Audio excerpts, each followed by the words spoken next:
चलिए, काफ़ी लंबे टाइम बाद मिल रहे हम लोग, नहीं? ऑलमोस्ट 1 वीक से ज़्यादा हो गए।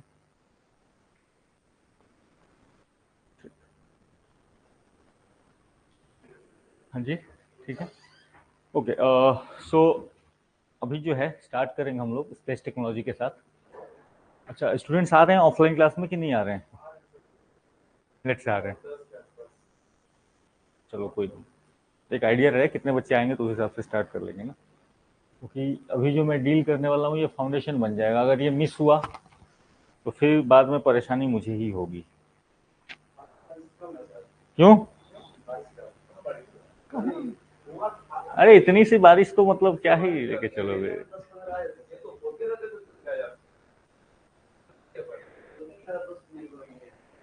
अच्छा, हाँ तो बारिश थोड़ा ठीक है, वो बचपन, अभी थोड़ा बड़े नहीं होते बच्चे, थोड़ा टाइम लगता है। ठीक है, चलो कोई बात नहीं।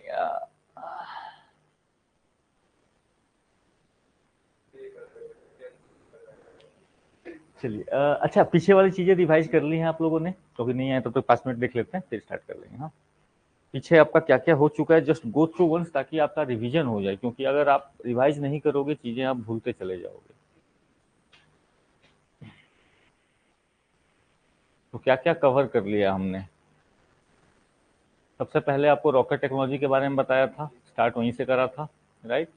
फिर हमने रॉकेट टेक्नोलॉजी के डेवलपमेंट के बाद कि किस तरीके के रॉकेट इंजन होते हैं, क्या डिफरेंसेस होते हैं उनके बीच के, राइट? इन सब चीज़ों की चर्चा करी थी। उसके बाद फिर हमने मिसाइल टेक्नोलॉजी के बारे में बात करी थी, रॉकेट से आगे निकल के, और कैसे जो मिसाइल टेक्नोलॉजी है उसमें फिर हमने डिफरेंट टाइप्स ऑफ मिसाइल्स की भी बात करी थी, बैलिस्टिक मिसाइल क्या होते हैं, क्रूज मिसाइल क्या होते हैं, इन सब की चर्चा करी थी। देन वी टॉक्ड अबाउट कि भारत का इंटीग्रेटेड मिसाइल डेवलपमेंट प्रोग्राम किस तरीके से काम करता है, कौन कौन सी मिसाइलें इसके तहत बनाई गई हैं। ठीक है, ये सब चर्चा हमने करी थी। एयर डिफेंस सिस्टम वगैरह की बात जो है इसके अंदर में हमने कर ली थी इसी चैप्टर के अंदर। उसके बाद हमने चर्चा करी थी अबाउट द सबमरीन्स, और सबमरीन्स क्या है, कैसे हैं, कैसे उनका डेवलपमेंट हुआ, different types of Indian submarines कौन सी हैं, कौन से क्लास की सबमरीन्स हैं, इसकी चर्चा कर ली हम लोगों ने। Then we talked about fire power and fleet of India, Indian navy के बारे में बात करी कि कौन से उनके मेजर शिप्स हैं, और उसके बाद इंडियन आर्मी के एंड ऑल दिस चीज़ें करी थी। एक पोर्शन यहाँ पे छोटा सा बचा हुआ है, that is the unmanned aerial vehicles के बारे में। ड्रोन्स की चर्चा मैंने बोली थी कराऊंगा मैं, ठीक है, उसको मैं कराऊंगा। छोटा सा टॉपिक है, वो पूरे क्लास का टॉपिक नहीं होगा, वो किसी दिन आधे घंटे का टाइम चाहिए अपने को। तो जो इनमें जो छोटे छोटे हेड्स हैं जो डायरेक्ट कहीं पे कनेक्ट नहीं होते, तो उनको सबको एक साथ क्लब करके उसको मैं आपको फिल करा दूंगा, ठीक है। सो यहाँ से हम लोग स्टार्ट करेंगे about the space technology and ISRO. तो ये 2-3 क्लास लगेंगे इसमें। यहाँ पे आपको जो चर्चा होगी दैट इज अराउंड की पहली चीज़ की स्पेस टेक्नोलॉजी में क्या क्या चीज़ें हैं, कैसे क्या डिफरेंसेस हैं। उसके बाद यहाँ पे जो आपका जो कॉन्सेप्चुअल पोर्शन होगा that is around the orbits, कि कितने टाइप के ऑर्बिट्स होते हैं, कितने टाइप के सैटेलाइट्स होते हैं। थोड़ी सी इसरो के बारे में जानकारी लेंगे, और इसरो के मिशंस पे ही ज़्यादा अपना जो है वो फोकस रहेगा, ठीक है। ये एरिया जो है यहाँ से क्वेश्चंस आपको रेगुलर आते रहते हैं, ऐसा नहीं है, इस साल भी आ ही गया है, यूपीएससी वाले में देखोगे तो एक ही जनरली था वो।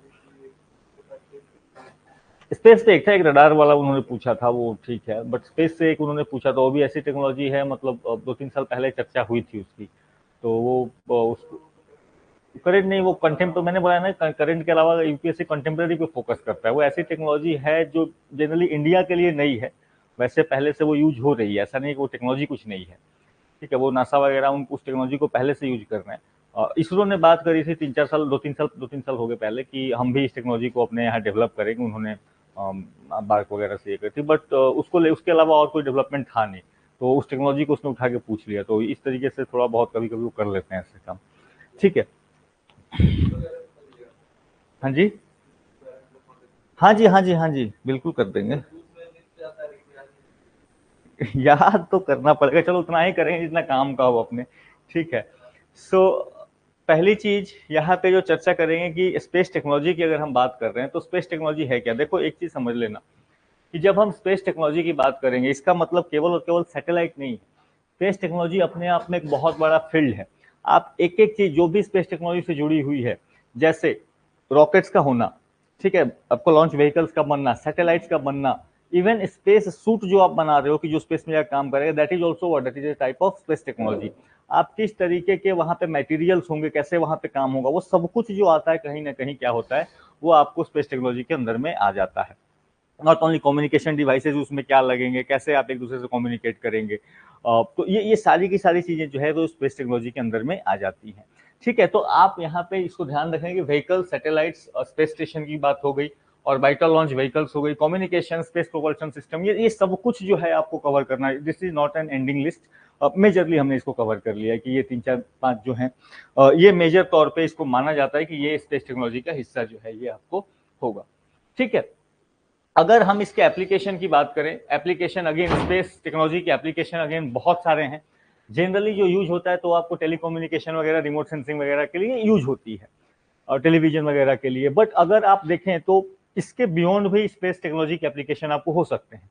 जैसे मान लो स्पेस टेक्नोलॉजी में जाके कोई माइक्रोग्रेविटी एक्सपेरिमेंट कर रहा है, ठीक है, कि भाई वहां पे बिना ग्रेविटी के क्या असर होता है, मटेरियल्स पे क्या असर होता है, ह्यूमंस पे क्या असर होता है, किसी किसी जानवर पे क्या असर होता है, वो सारी की सारी चीजें किसके अंदर में आ जाएंगी, वो कहीं ना कहीं थोड़ा सा स्पेस के साथ वो कवर हो जाता है, क्योंकि वो एक अलग ही फील्ड हो। हालांकि उसको मान लो कोई सेल्फ पे रिसर्च कर रहा है कि कैसे प्लांट्स ग्रो करते हैं स्पेस में, तो वो ऑब्वियसली बॉटनी का पार्ट होगा, बट कहीं ना कहीं अगर उस पर रिलेटेड कुछ चीज आ जाती है, न्यूज आ जाता है, तो अपने को उसको थोड़ा सा स्पेस टेक्नोलॉजी का हिस्सा मान के क्या करना पड़ेगा, कवर करना पड़ेगा। तो आपको मैं यहाँ पे जो स्पेस टेक्नोलॉजी बता रहा हूँ वो आपके एग्जाम पर्सपेक्टिव से बता रहा हूँ कि आपको कवर क्या चीजें करनी है।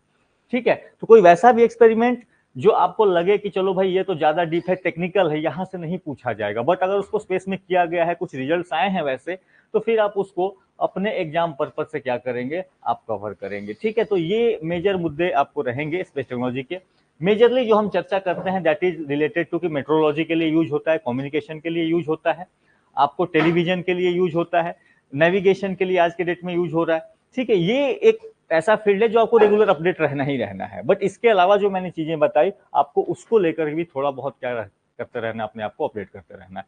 ठीक है, तो ये मेजरली आपका रहेगा कि जिसको हम कवर करेंगे इनसाइड द स्पेस टेक्नोलॉजी। ठीक है, लिखेंगे आप कि पास कर लो, चलो लिखना है तो लिख लो। तो हाँ जी, पीडीएफ तो मिल ही जाता है ना, मिल जाता है ना, पीडीएफ भिजवा देता हूँ ना। ठीक है, मैं इसलिए जो कुछ एक्स्ट्रा चीजें होती है वो आप नोट कर लिया करना, ठीक है, बाकी तो आपको पीडीएफ मिल ही जाते हैं। हाँ हाँ, कमिंग कमिंग। चलो अच्छा, इसके अलावा एक जो पहला सवाल यहाँ पे मैं आपसे पूछूंगा, आपने 2 टर्म सुने होंगे, एक टर्म सुना होगा एयर स्पेस और दूसरा टर्म सुना होगा स्पेस। क्या डिफरेंस होता है एयर स्पेस के बीच में और स्पेस के बीच में? आपने सुना हो ना, पाकिस्तान ने अपना एयर स्पेस बंद कर दिया है।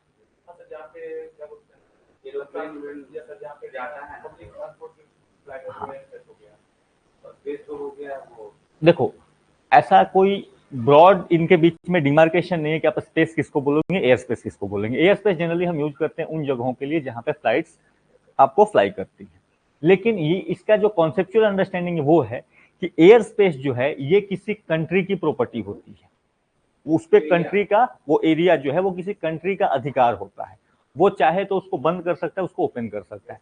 लेकिन स्पेस क्या है, space is a global common, वो सबका, वो उसको आप कोई उसको एक आदमी जो है वो कंट्रोल नहीं कर सकता। ठीक है, तो एयर स्पेस क्या होता है, air space is control by an individual country जो उसको कंट्रोल करेगा, जबकि स्पेस क्या है, space is a global common. ये आप कॉन्सेप्चुअली थोड़ा सा इसको रखेंगे। इसके अलावा एयर स्पेस का जो पर्पस है that is use for the air transport. क्षोभ नहीं, ऐसा देखो स्पेस, देखो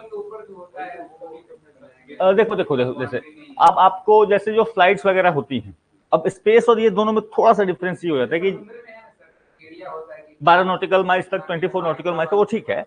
देखो सिंपल सी बात समझो कि जो आपका स्पेस है, अगर हम स्पेस को डिफाइन करने चले जाएं तो स्पेस कहां पे आपको, किसको आप स्पेस कहोगे? नॉर्मली जैसे ही आप सरफेस से ऊपर उठे that's becomes the part of space. लेकिन जनरल ये के लिए कि भाई जहां पे सैटेलाइट वगैरह हम लॉन्च करते हैं उसी को हम स्पेस मानते हैं, या जहां पे कोई एक्सपेरिमेंट वगैरह कंडक्ट कर रहे हैं। तो नॉर्मल कंडीशन में क्या होता है कि जो आपके जो भी एक्सपेरिमेंट्स वगैरह, पुराने टाइम में एक्सपेरिमेंट्स हुआ करते थे तो ट्रोपोस्फेयर में भी हुआ करते थे। अब आपने सैटेलाइट वगैरह लगा दिए हैं, जो भी मशीनें लगाई हैं, तो जनरली आप स्ट्रेटोस्फेयर, मेसोस्फेयर के ऊपर ही रहते हो। ठीक है, जबकि एयर स्पेस आपका कहां तक काम करता है, ट्रोपोस्फेयर और स्ट्रेटोस्फेयर में, उसके ऊपर तो फ्लाइट्स जाती नहीं है। तो आप अपने अंडरस्टैंडिंग बिल्ड करने के लिए इसको मान सकते हो कि ठीक है, स्ट्रेटोस्फेयर तक का जो लेयर होगा मैं उसको कंसिडर कर लूंगा कि एयर स्पेस का हिस्सा है, बट ऐसी कोई फिक्स्ड डिफाइंड बाउंड्री नहीं है। ठीक है, तो ऐसा अगर कोई कह दे कि नहीं यहां तक डिफाइन किया जाता है, तो ऐसा कुछ डिफाइन नहीं किया गया। ठीक है, इस चीज को क्लियर रखेंगे। चलो इसके बाद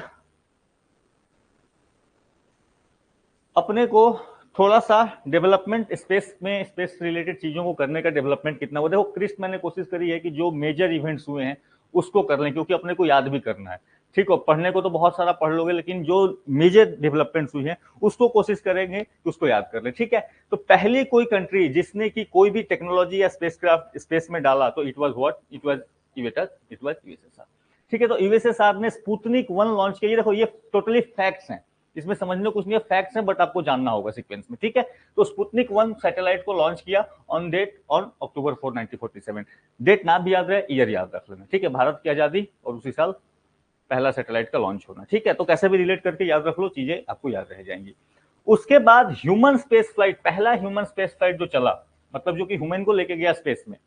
ठीक है, दैट वाज वोस्टोक 1, और ये जो था इसी में यूरी गागरिन आपको गए स्पेस में इन 1961। तो 1961 यूरी गागरिन वोस्टोक 1 स्पेस में पहली बार फर्स्ट ह्यूमन स्पेस फ्लाइट आपको हुई। ये आपको दूसरा इंफॉर्मेशन। तीसरा कि जो पहला प्रोब जो कि मून के सरफेस पे पहुंचा, जिसने मून के सरफेस को टच डाउन किया, दैट वाज लूना 2 इन 1959। तो ये उसके पहले आ जाना चाहिए था, बट चलो ठीक है, वो टाइपिंग में हो जाती है कभी कभी। तो 1959 आप इसको याद रखेंगे। उसके अलावा जो रोबोटिक रोवर पहली बार लूनर पे या मून पे जो रोवर पहली बार उतरा, दिस वाज ल्यूनाखुड 1, और ये जो है ये नवंबर 1970। देखो, ये टोटली फैक्चुअल डेटा है। अब आप इसमें से कितना याद रख पाते हो ये आपके ऊपर आएगा। ठीक है, तो आप स्पुतनिक पहला, वोस्टोक दूसरा जो यूरी गागरिन स्पेस में गए, लूना 2 पहली बार मून के सरफेस पे आपने कुछ उतारा, रोवर जो था पहला रोवर आपने पहुंचाया 1970 में। इसके बाद जो वॉयेजर 1 है, ये आपको हमेशा चर्चा में बना रहता है। ये 1980s में आपने लॉन्च किया वॉयेजर 1, और ये वॉयेजर 1 जो है ये पहला आप कह सकते हो सैटेलाइट है जिसने क्या करा, जो कि सोलर सिस्टम के बाहर जा पाया। ठीक है, तो वॉयेजर 1 जो है 2012 में क्या गया, ये सोलर सिस्टम से बाहर पहुंचा या इंटरस्टेलर स्पेस में पहुंचा। आफ्टर करीब करीब उसको 40 साल लग गए। ठीक है, 35-40 साल उसको लग गए आपको सोलर सिस्टम से बाहर जाने में। ठीक है, तो वॉयेजर 1 को इसलिए याद किया जाता है, और हमेशा ये आते भी रहेगा। ठीक है, तो और ये रहता है क्यों हुआ, होते क्या रहता है, हाँ, वो सिग्नल्स जो है आते जाते रहते हैं, कभी पकड़ में आ जाते हैं, कभी फिर गैप होने लगता है। तो ये घूम फिर के जो है वॉयेजर 1 आपको, हाँ जी, नासा का है। ठीक है, तो ये घूम फिर के आते रहता है चर्चा में, तो इसलिए इसको आप बस ये कर लेना। ठीक है, और वॉयेजर 1 कभी आ जाए चर्चा में, ये आते रहेगा। ठीक है, वो आप न्यूज़पेपर देखोगे तो हर 3 महीने 4 महीने में एक बार कभी ना कुछ आ जाएगा, यहाँ से सिग्नल रिसीव हुआ, यहाँ से नहीं हुआ। और देखो, कहीं ना कहीं जो क्वेश्चन में हम बात कर रहे थे, यूपीएससी ने पूछा था न्यूक्लियर रिएक्टर वाला क्वेश्चन कि स्पेस में यूज करेंगे। ठीक है, तो कहीं ना कहीं वॉयेजर 1 जैसे स्पेसक्राफ्ट में वही टेक्नोलॉजी यूज करी जाती है। ठीक है, तो वो रेडियो आइसोटॉप का यूज करके इलेक्ट्रिसिटी हम कैसे पैदा करेंगे, रेडियो आइसोटॉप थर्मल इलेक्ट्रिक की जो बात करी उन्होंने, तो वो टेक्नोलॉजी इसरो के लिए नहीं है, अभी हम उसको डेवलप कर रहे हैं। बट वॉयेजर जैसे स्पेसक्राफ्ट में क्या होता है, वैसे ही टेक्नोलॉजी यूज होती है। क्योंकि आप इमेजिन करो, वॉयेजर 1 जो है वो सन से कितना दूर जा चुका है। वहां पे नॉर्मली आपके जो सोलर सिस्टम आसपास में जो मरकरी वेनस तक रह जाते हैं, अर्थ मार्स, यहां तक आपका क्या है कि जो आपके सैटेलाइट जाएंगे वो सोलर पैनल्स लेके जाएंगे, बैटरी के साथ रहेंगे, वो चार्ज होता रहेगा, काम होता रहेगा। बट उतना दूर जाने के बाद क्या होगा, वहां पे आपको सनलाइट पहुंचेगी नहीं, उतनी मध्यम हो जाएगी, तो कैसे वो चल रहा होगा। तो डेफिनेटली कोई ऐसी टेक्नोलॉजी है जो क्या है, सालों से उसको फ्यूल कर रही है, और उसमें कहीं ना कहीं न्यूक्लियर टेक्नोलॉजी ही आपको हो सकती है। लेकिन फ्यूजन रिएक्शन करना फिर मुश्किल हो जाएगा यहाँ पे, क्योंकि अगर आप फ्यूजन रिएक्शन करोगे तो उसके कंट्रोल अनकंट्रोल होने के चांसेस स्पेस में आपको पता नहीं हो कैसे काम करेगा। ठीक है, तो इसीलिए उन्होंने एक नई टेक्नोलॉजी निकाली, थोड़ा सा उसको डेवलप किया, चेंज किया, मॉडिफाई किया, जिसको कि आपको रेडियो आइसोटॉप थर्मल इलेक्ट्रिक जो सिस्टम कहा जाता है, वो बनाया था उन्होंने। ठीक है, चलो, तो ये चर्चा आपकी रहेगी यहां तक। इसके बाद की अगर हम बात करें,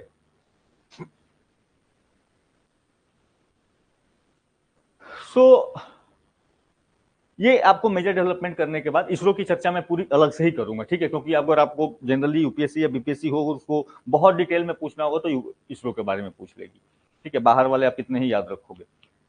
सबसे पहले यहां से जो हम अंडरस्टैंडिंग बिल्ड करेंगे that we will build around orbit and satellites. ये आपका कॉन्सेप्चुअल पोर्शन है कि जो सैटेलाइट हम प्लेस करते हैं वो किसी खास ऑर्बिट में प्लेस करते हैं। आपने बार बार नाम सुना हो, ये जियो सिंक्रोनस ऑर्बिट है, ठीक है, ये जियो स्टेशनरी ऑर्बिट है। तो इस तरीके की ऑर्बिट्स का आपने क्या सुना होगा, नाम सुना होगा। इसका जो बेसिक मतलब क्या है, ये इसका मीनिंग क्या है, इन ऑर्बिट्स में क्या डिफरेंसेस होते हैं, हम पहले उसको डिकोड करने का क्या करेंगे, प्रयास करेंगे। सो पहली चीज की ऑर्बिट है क्या, what is an orbit. Orbit किसी भी चीज को, जब हम सैटेलाइट की बात करते हैं या किसी भी कोई भी ऑब्जेक्ट अगर स्पेस में है तो that's a kind of a satellite. अगर वो घूम रहा है किसी पीछे तो वो जिस पाथ में ट्रैवल करता है रेगुलरली उसको क्या करते हैं, ट्रैवल करते रहता है, वो रिपीट करता है। रिपीटिटिंग जो पाथ होता है उसी को हम क्या कहते हैं, that is an orbit. Repeating path होना चाहिए, अगर वो रिपीटिटिंग पाथ नहीं है दैट्स नॉट एन ऑर्बिट। ये चीज ध्यान रखें, ऑर्बिट क्या होना चाहिए, रिपीट होना चाहिए। रेगुलर पाथों साथ में रिपीट होते रहना चाहिए, ये आप ध्यान रखें, ठीक है, एक ही पाथ को घूमता रहे, that is what, that is known as an orbit, ठीक है। और उस ऑर्बिट में घूमने वाली जो वस्तु है उसको क्या कहा जाता है, that is known as the satellite. अच्छा, उसके बाद अब कोई भी चीज घूम रही है, मान लो ऐसे ये घूम रही है, ऐसे भी घूम रही है, तो इसका एक घूमने का एक प्लेन हुआ। अगर आप एक कागज रख दोगे तो उसी सतह पे क्या है, वो घूम रही है, उसको क्या कहा जाता है, that is an orbital plane. अब अगर वो सर्कुलर है तो सर्कुलर प्लेन हो सकता है, इक्लिप्स में बन रहा है उसका तो इक्लिप्टिकल प्लेन हो सकता है। तो ये चीजें आपको क्लियर रखनी है। इसके बाद एक यहां से अगर साइंस के साथ, जनरल साइंस के साथ अगर आप रिलेट करके पूछ सकता है कि भाई यहाँ पे कोई भी ऑर्बिट जो है, कोई भी सैटेलाइट जो है ऑर्बिट में कैसे स्टेबल रहता है, that is because of balance of different forces. एक फोर्स जो है आपका ग्रेविटेशन का फोर्स है, कोई भी दो वस्तुएं हैं स्पेस में तो वो क्या है, वो ग्रेविटी उनके बीच में लग रही है। और दूसरा जो फोर्स लगता है वो आप सेंट्रीपिटल या सेंट्रीफ्यूगल फोर्स, दोनों में से किसी को भी लिख लो, वो सेम चीजें ही, ठीक है। अगर वो बस पॉइंट ऑफ रेफरेंस का अंतर होता है तो क्या होता है कि एक जो है यहां पे, ये मान लो कोई भी ऑब्जेक्ट 1 है, ये ऑब्जेक्ट 2 है, ये जो है ये इसके चारों तरफ घूम रहा है, तो इनके बीच में कौन कौन सी फोर्सेज लग रही हैं। एक फोर्स जो है ये इस पे ग्रेविटी लग रही है, इसको ग्रेविटी, दोनों की ग्रेविटी इसको अपनी तरफ खींच रही है। और दूसरी फोर्स, क्योंकि ये घूम रहा है तो इस पे एक सेंट्रीफ्यूगल फोर्स जो है वो क्या करता है, एक्ट करता है। इस पे एक सेंट्रीफ्यूगल फोर्स जो है वो एक्ट करता है। उसी तरीके से आप ऐसे भी देख सकते हो कि ये भी तो इसको खींच रही है अपनी साइड ग्रेविटी की तरफ से, ठीक है, ये भी अपने आप को इसको खींच रही है। और अगर उस रेफरेंस से देखेंगे तो यहाँ पे सेंट्रीपिटल फोर्स उसको कहते हैं। देखो सेंट्रीपिटल और सेंट्रीफ्यूगल का जो अंतर है वो इतना ही है कि फ्रेम ऑफ रेफरेंस का अंतर है। कहने का मतलब ये ऑब्जेक्ट घूम रहा है इसके पीछे, ठीक है, अगर मैं इसके नजरिए से देखूं, इस बॉडी के नजरिए से, इस वाले बॉडी के नजरिए से, इस वाले बॉडी के नजरिए से, तो क्या हो रहा है, इस पे एक सेंट्रीफ्यूगल फोर्स लग रहा है, ये इसको बाहर खींचने का प्रयास करे। आप रस्सी पकड़ के घुमा रहे हो, वो क्या हो, बाहर जाने के चक्कर में लगा हुआ है। लेकिन जब हम इस ऑब्जेक्ट के नजरिए से देखते हैं तो हम पे क्या लग रहा है, सेंट्रीपिटल फोर्स लग रहा है, इसको लग रहा है कि ये मुझे अपनी तरफ खींच रहा है। तो एक ही चीज है, फ्रेम ऑफ रेफरेंस का अंतर होता है, आप कहां से उस फोर्स को बात कर रहे हो, ठीक है। तो दिस इज, ये बैलेंस किसका है, ग्रेविटेशनल फोर्स, सेंट्रीपिटल, या सेंट्रीफ्यूगल फोर्स, आपको जो लिखना है यू कैन राइट बोथ, ठीक है। तो इन फोर्सेज के बैलेंस की वजह से होता है। अच्छा एक चीज बताओ, एक कॉन्सेप्चुअल चीज आएगी कि लेट्स से सैटेलाइट ए है, यहाँ पे एक सैटेलाइट यहाँ पे बना दिया, ठीक है, ये सैटेलाइट 1 है, ये सैटेलाइट 2 है, ठीक है। इसकी दूरी रेडियस 1 कम है, ये दूरी रेडियस 2 थोड़ी ज्यादा है। अब मुझे बताओ इसकी स्पीड अगर मैं बोल दूं s2 और पहले वाले की स्पीड जो है s1, स्पीड 1 का ज्यादा होगा या स्पीड 2 का ज्यादा होगा,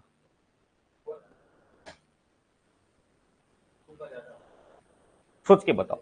अगर नहीं याद है तो अपने आंखों में हाथ, मतलब आंख बंद करके इमेजिन कर लो, तुम्हें रस्सी घुमानी होगी पकड़ के, तो स्पीड कैसे ज्यादा, किस कंडीशन में ज्यादा होगा, जब उसका रेडियस छोटा रखोगे।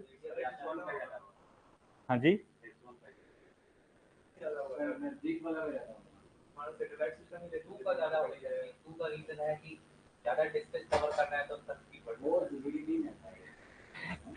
देखो हमेशा ध्यान रखना, जो सैटेलाइट पास में होगी उसका स्पीड क्या होगा, हमेशा ज्यादा होगा।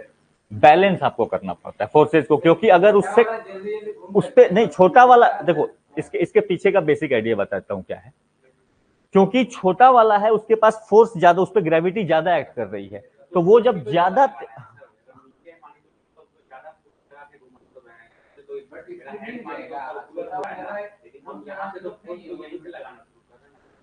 वो हम नहीं बोल रहे हैं। हाँ वही उसको उसको समझ लो, मैं बोल क्या रहा हूं।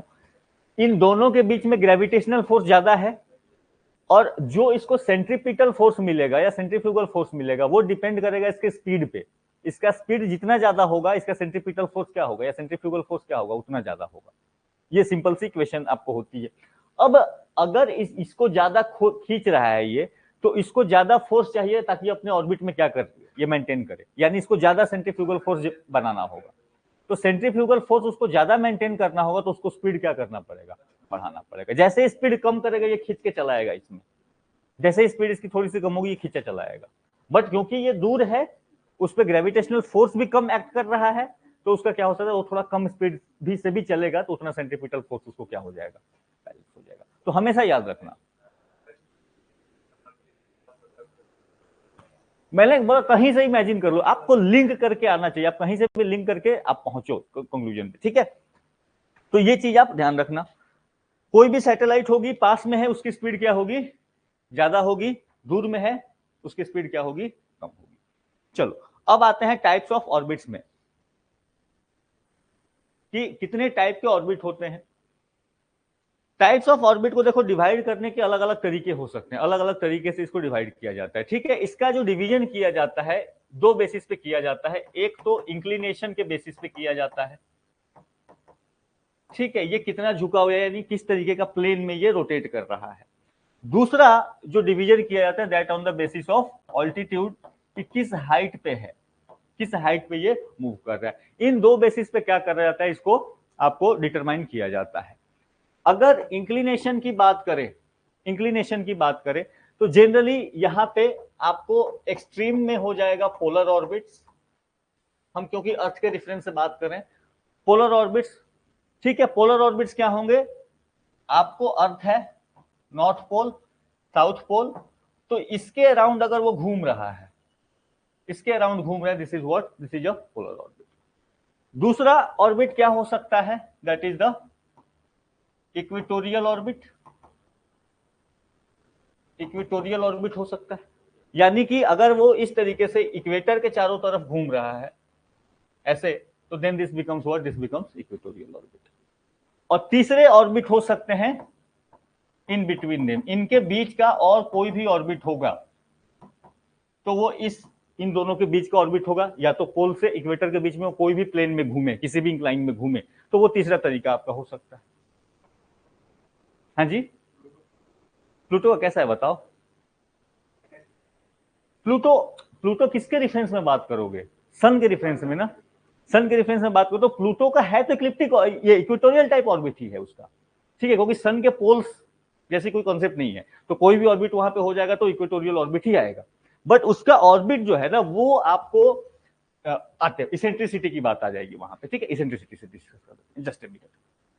दूसरा जो टाइप है दैट इज द ऑल्टीट्यूड के बेसिस पे, यानी हाइट के बेसिस पे, ये क्या हो सकता है, लो अर्थ ऑर्बिट, ठीक है। दूसरा मिडिल अर्थ ऑर्बिट म्यू, और आपका तीसरा हाई अर्थ ऑर्बिट। ये तीन टाइप के ऑर्बिट्स जो है आपको on the basis of altitude आप कर सकते हैं। तीसरा एक और बेसिस पे जैसे कि बात आ गई, उस पे भी हम कर सकते हैं, that is based on the eccentricity क्या है, उसकी इसेंट्रिसिटी क्या है, वो कैसे घूम रहा है।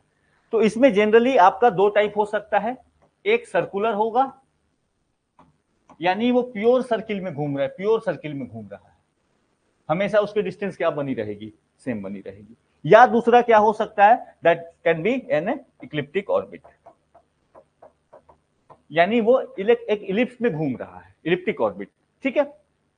इसमें क्या होगा, इलिप्टिक, इलिप्स किसको बोलते हैं, यानी कुछ इस तरीके का हो, इसके दो सेंटर हो, इसके दो सेंटर हो। कभी ये इस मान लो सन यहाँ पे है, तो कभी अर्थ क्या होती है, सन के पास आती है, कभी अर्थ क्या होती है, सन से दूर जाती है, तो ये इलिप्टिक ऑर्बिट है। अब ये इलिप्टिक ऑर्बिट क्या होता है, ये इलिप्टिक ऑर्बिट का ही एक स्पेशल केस जो होता है वो सर्कुलर ऑर्बिट होता है।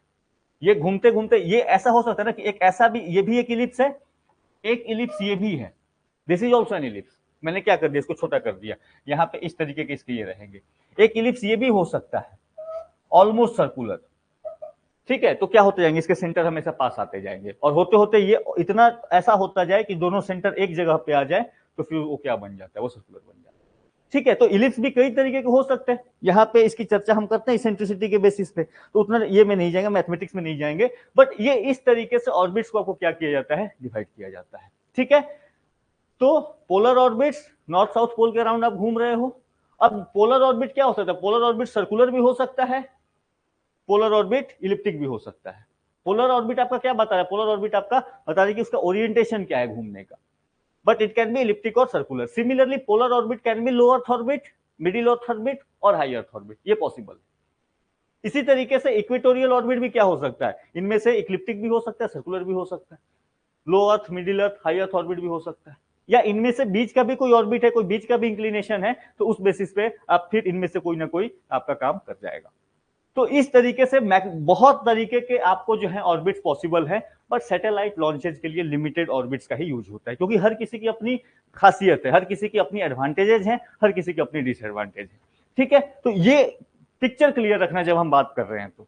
ठीक है, नोट कर लिया इसको, क्योंकि ये पीडीएफ में नहीं है, ये पीपीटी में नहीं है। ठीक है, तो इसको नोट कर लो, मान लो जो है वो तो ठीक ही है।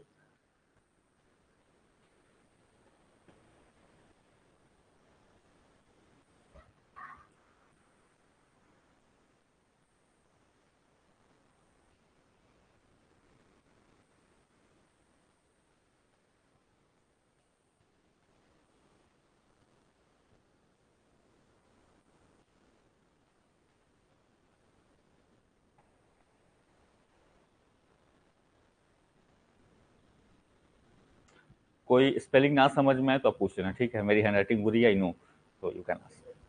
हाँ जी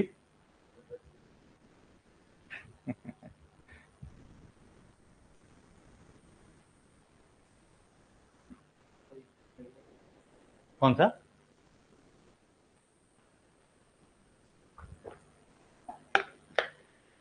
देखो इक्वेटोरियल ऑर्बिट जो मैं बात कर रहा हूं ना, तो ये जरूरी नहीं कि इक्वेटर पे ही घूमे, यानी इसके घूमने का तरीका इक्वेटर के पैरेलल हो सकता है।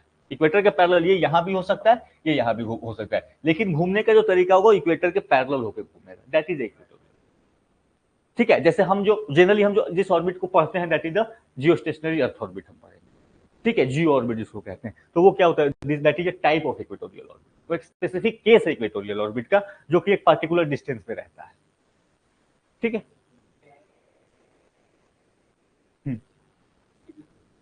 इन बिटवीन देम, मतलब इन बिटवीन 1 एंड 2 कर लो ना, इन बिटवीन 1 एंड 2, ये 1 है, ये 2। ठीक है, अब इसके अलावा कोई और ऑर्बिट होगा तो क्या होगा, उसमें कुछ ना कुछ इंक्लिनेशन आना पड़ेगा उसको, या तो पोल की तरफ झुका जाएगा, झुकेगा, या तो इक्वेटर की तरफ झुकेगा, बट एंगल बनेगा उसमें। ठीक है, तो उतना ही हो सकता है। ठीक है, डन।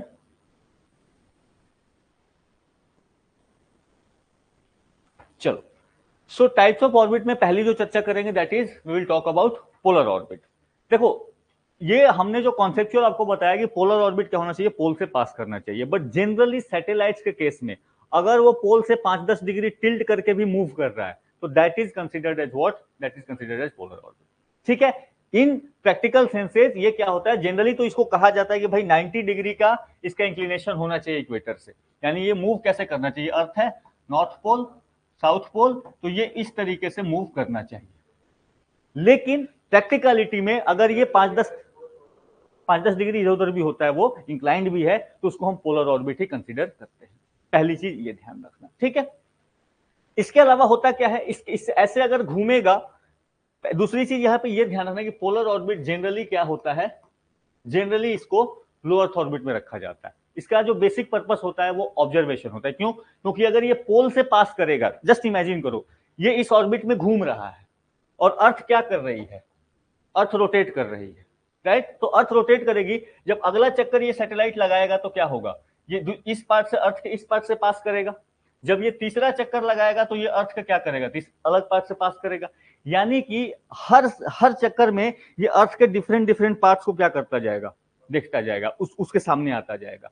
तो इसीलिए पोलर जो ऑर्बिट्स होते हैं इनका यूज किसके लिए होता है, इसका यूज होता है जनरली सेंसिंग के लिए, ठीक है, ताकि आप चीजों को जब ऑब्जर्व करें, फोटोग्राफ कर रहे हैं आप उसको, तो फिर वहां के लिए आप क्या करोगे, you use this polar orbits, ठीक है। अब क्योंकि हम इसका पर्पस ही है फोटोग्राफी के लिए, तो यहाँ पे हम जो आपको जो हाइट रखते हैं वो क्या रखते हैं, लो अर्थ ऑर्बिट रखते हैं, क्योंकि जितना नजदीक रहेगा उतना अच्छे से फोटो लेगा।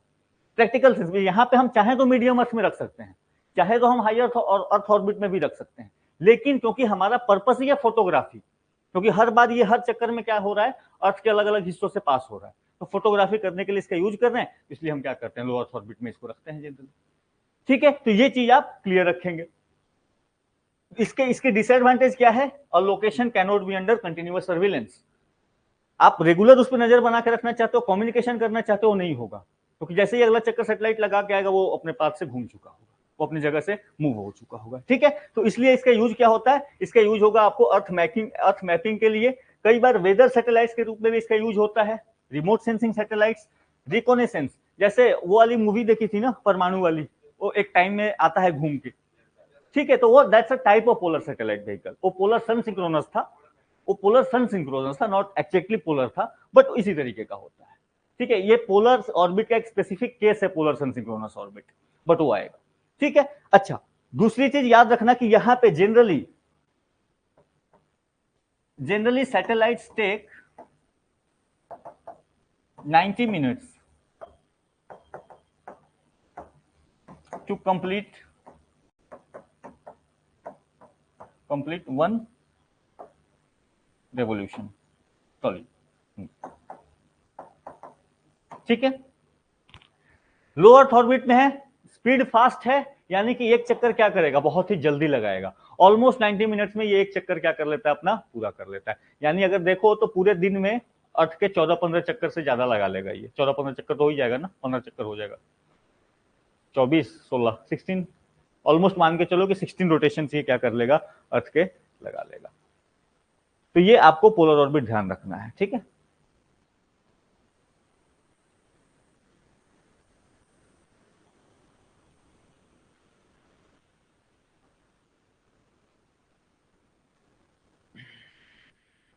तो अगर गलती से भी आपसे कभी पूछ दे कि क्या यहाँ पे कम्युनिकेशन सैटेलाइट्स को प्लेस किया जा सकता है क्या, कम्युनिकेशन सैटेलाइट को प्लेस नहीं किया जाएगा, ठीक है, वो चेंज होता जाएगा। यहाँ पे जनरली के 90% 98% चांसेस में क्या होगा, रिमोट सेंसिंग के लिए ही यूज होता है, फोटोग्राफी के लिए यूज होता है, इमेजिंग के लिए यूज होता है, ठीक है। रिकोनेसेंस उसी का पर्पस है, आप देखते रहना चाहते हो कि भाई कुछ बदल तो नहीं रहा है, कुछ डेवलपमेंट तो नहीं हो रही, ठीक है।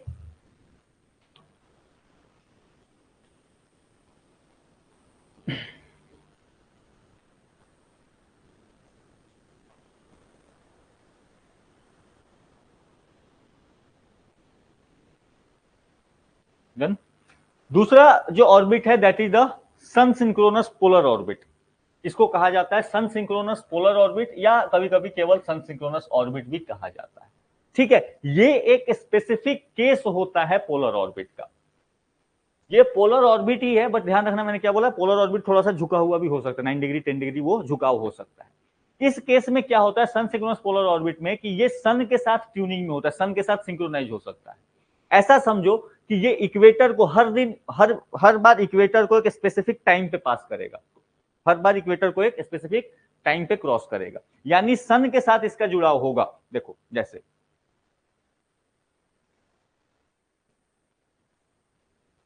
ये आपको जो दिख रहा है, जनरली अगर ये स्ट्रिक्ट ऐसे होता, ये इस तरीके से कुछ पोलर ऑर्बिट ऐसे होना चाहिए था, बट थोड़ा बहुत झुका भी होगा तो वी विल कंसीडर दैट वो पोलर ऑर्बिट ही है। सन सिंक्रोनस पोलर ऑर्बिट जो है तो पोलर ऑर्बिट ही, बट वो सन के साथ क्या है, वो सिंक में है। एक स्पेसिफिक टाइम जब भी सन एक स्पेसिफिक पोजीशन पे होगा, सैटेलाइट की पोजीशन भी क्या होगी, ये स्पेसिफिक होगी, ठीक है। तो इस तरीके से वो सन के साथ क्या रहता है, सिंक में रहता है। जब आप सन को देख रहे हो कि एक जगह पे है, तो आप सैटेलाइट को भी देखोगे तो एक स्पेसिफिक जगह पे आपको दिखेगा, वो घूम पोलर ऑर्बिट में ही रहा है, बट सन के साथ उसकी क्या है, उसकी टाइमिंग फिक्स है। आप अगर आपको अंदाजा है सन कहां पे है, तो यू कैन नो कि वो सैटेलाइट कहां पे होगी। तो इस तरीके से वो क्या रहता है, नहीं नहीं घूमता है, ये भी ये पोलर ऑर्बिट ही है, ये ऑर्बिट नहीं नहीं ये शिफ्ट करेगा, सन सिंक्रोनस पोलर ऑर्बिट शिफ्ट करेगा, उस पर आ रहा हूं मैं, ठीक है, SSPO शिफ्ट करता है थोड़ा बहुत, ये आपको धीरे धीरे धीरे धीरे शिफ्ट करता है सन के साथ आते हैं।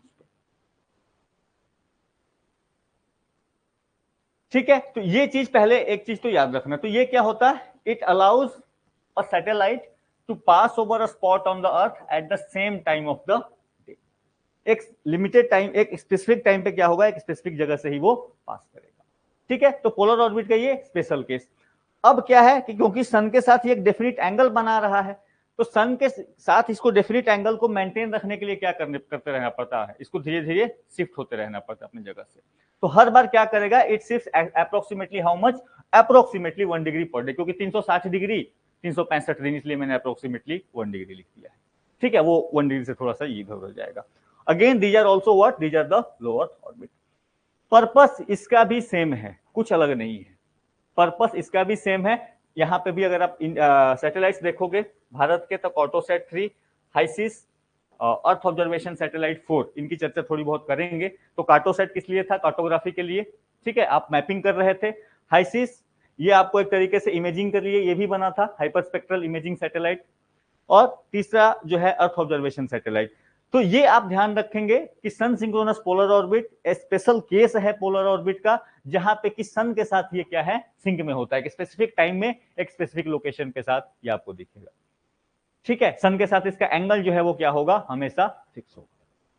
ठीक है, एक स्पेसिफिक डायरेक्शन में आपको हमेशा दिखेगा, उस हिसाब से ये आपको। तो क्योंकि सन शिफ्ट करता है हमारे साथ, हमारे हिसाब से पर डे सन की शिफ्टिंग होती है, तो उसी तरीके से क्योंकि पर डे सन शिफ्ट होता है, तो ये भी क्या करेगा, पर डे थोड़ा बहुत इसका ये शिफ्ट करेगा, अपने एंगल में बदलाव लाएगा। ठीक है, ये याद रख लेना कि ये कहां पे कौन कौन से इंडिया के ही सारे सैटेलाइट मैंने कोशिश करें डाल दें। ठीक है, Cartosat, HySIS, earth observation satellite. Again purpose इसका भी सेम ही होगा, रिमोट सेंसिंग, फोटोग्राफी, इमेजिंग, वही चीजें होंगी यहाँ पे भी। इसका भी घूमने का वही तरीका। ठीक है,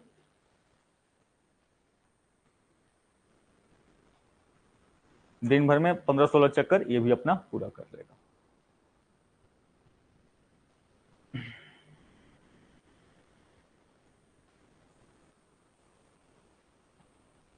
तो पोलर ऑर्बिट में ये 2 मेजर ऑर्बिट हैं जो कि यूज होते हैं। अच्छा, इसके अलावा एक 2 ऑर्बिट हुआ करता था जिसका यूज रशिया ने किया है। एक ऑर्बिट है स्पेसिफिक, उसको रशिया ने यूज किया और किसी कंट्री ने यूज किया नहीं है जनरली। अगर कभी एग्जाम में आ जाए तो ठीक है, उसका नाम है मालिनिया ऑर्बिट।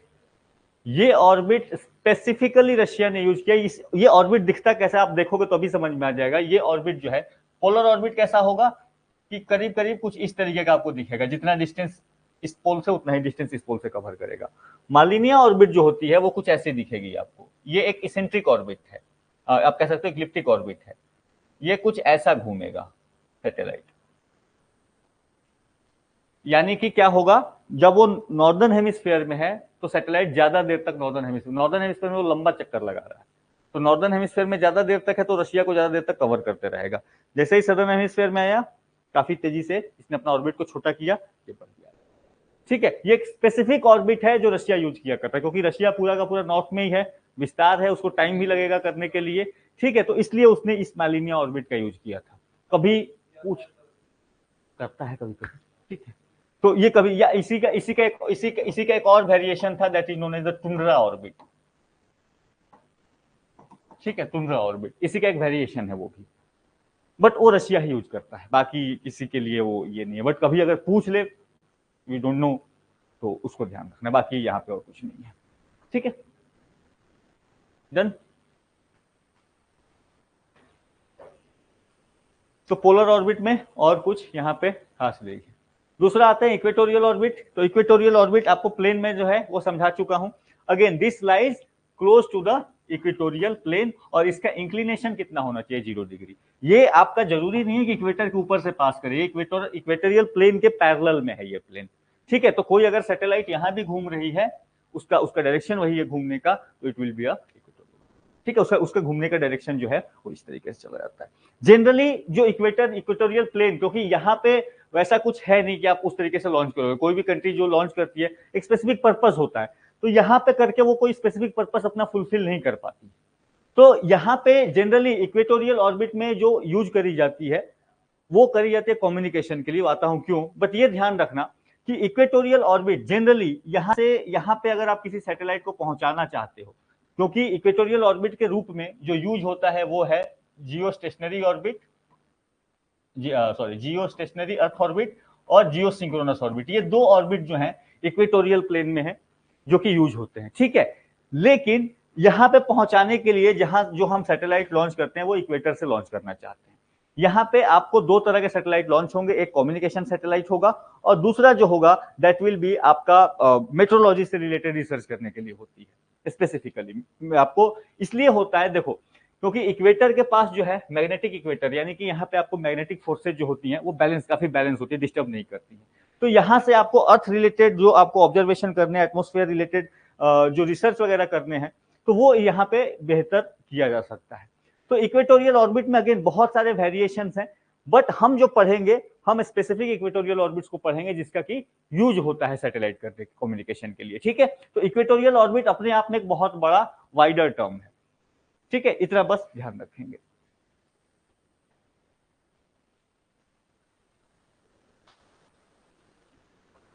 चलो, ये दो ऑर्बिट जो हम बात करने वाले हैं, जीएसओ और जीईओ, ये वैसे ऑर्बिट्स हैं जो आपको सैटेलाइट कम्युनिकेशन में बहुत या सैटेलाइट लॉन्चिंग में सबसे ज्यादा यूज होंगे, ठीक है। पहली चीज की जियो सिंक्रोनस ऑर्बिट, या इसी को क्या कहा जाएगा, अर्थ सिंक्रोनस ऑर्बिट। पिछला वाला क्या था, सन सिंक्रोनस था, यानी एक स्पेसिफिक टाइम में सन के साथ उसकी पोजीशन लिंक्ड थी। यहां पे इसकी पोजीशन किसके साथ लिंक्ड है, अर्थ के साथ लिंक्ड है, ठीक है। अर्थ के पास स्पेसिफिक टाइम में ये अर्थ के स्पेसिफिक लोकेशन से आपको दिखेगा, ठीक है। इसकी ये जो होगी, अब देखो यहाँ पे क्या है, इसको पहले समझ लो, इस ऑर्बिट को देख लोगे ना, चीजें आपकी क्लियर हो जाएंगी। देखो ये जो है, ये है जियो सिंक्रोनस ऑर्बिट। देखो सैटेलाइट कैसे घूम रहा है, ध्यान से ऑब्जर्व करो। पहले मान लो मैं एक लोकेशन पे फिक्स है, ये हमेशा, ये पोजीशन हमेशा इस सैटेलाइट को कवर कर रहा है, ठीक है। ये सैटेलाइट क्या कर रहा है, हमेशा उसी पॉइंट को ऑब्जर्व कर रहा है, हमेशा उसी पॉइंट को ऑब्जर्व कर रहा है। लेकिन एक चीज ध्यान दो, अगर मैं यहां पे खड़ा हूं, मैं जमीन पे हूं, तो जमीन से मुझे सैटेलाइट कैसा दिखेगा, वो क्या स्टेबल दिखेगा, ध्यान से देखो। अरे देखो बाबा,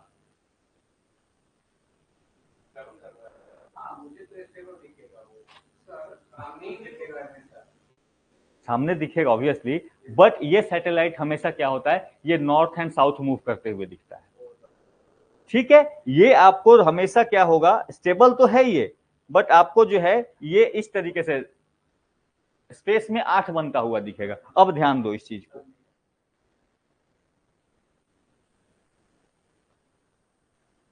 ध्यान दो, कभी नॉर्थ की ओर जा रहा है, कभी ये साउथ की ओर आ रहा है। तो यहां पे कोई आदमी खड़ा है तो उसके लिए ये नीचे आएगा ना, ये पोजीशन नीचे आएगा। तो जमीन से उसको क्या लगेगा, जमीन से आपको लगेगा वो आसमान में 8 बनाता हुआ दिख रहा है, वो नॉर्थ एंड साउथ मूव करता हुआ अपीयर होगा, ठीक है। ये ध्यान रखने का जियो सिंक्रोनस ऑर्बिट। उसके बाद ये एक फिक्स डिस्टेंस के लिए होता है। ये जो जियो सिंक्रोनस ऑर्बिट आपको मिलता है, ये मिलता है at a specific distance, specific location पे आपको ये आपको जो है ये पोजीशन मिलती है, and that location is 35,786 kilometre above the earth surface, ठीक है। तो यहाँ पे क्या होगा, ये इसकी जो ऑर्बिट की जो डिस्टेंस है वो कितनी है, that is 35,786 kilometre above the earth surface, ये ध्यान रखना, ठीक है। ये दूरी फिक्स है, ये दोनों आपको जीएसओ और जीईओ दोनों के लिए जो डिस्टेंस है वो फिक्स है, दैट इज 35,786 किलोमीटर। ये क्यों फिक्स करी गई है,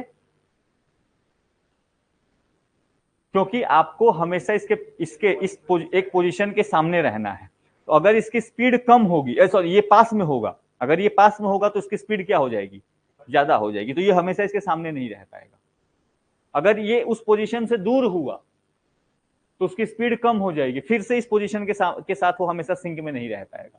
तो इसीलिए इस पोजीशन के साथ हमेशा वो बैलेंस में रहे, इसके लिए ये क्या किया जाता है, ये डिस्टेंस 35,786 किलोमीटर का यूज किया जाता है, ठीक है। तो दोनों ही कंडीशन में, जहां पे वो अर्थ के पोजीशन में वो स्टेशनरी है, वहां पे क्या हो रहा है, आपको जो डिस्टेंस यूज होगा वो 35,786 किलोमीटर का यूज होगा, ठीक है, ताकि हमेशा उसको ऑब्जर्व करता रहे। Again the orbit is tilted with respect to the plane of equator, tilted तो है थोड़ा सा हमने देखा, ठीक है। एंड इसमें जो आपको सैटेलाइट की रखी गई है that is the INSAT series and the GSAT series. Bharat की इनसेट और जीसैट सीरीज की जितनी सैटेलाइट्स हैं वो कहां पे हैं, that is the earth synchronous orbit या जियो सिंक्रोनस ऑर्बिट।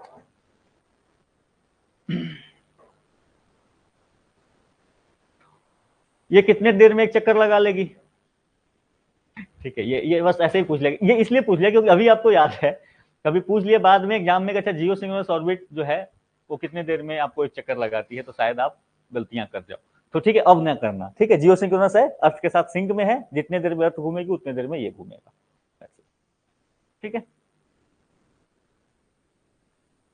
अब इसी जियो सिंक्रोनस ऑर्बिट का एक स्पेशल केस है जिसको हम कहते हैं जियो स्टेशनरी अर्थ ऑर्बिट, ठीक है, जीईओ।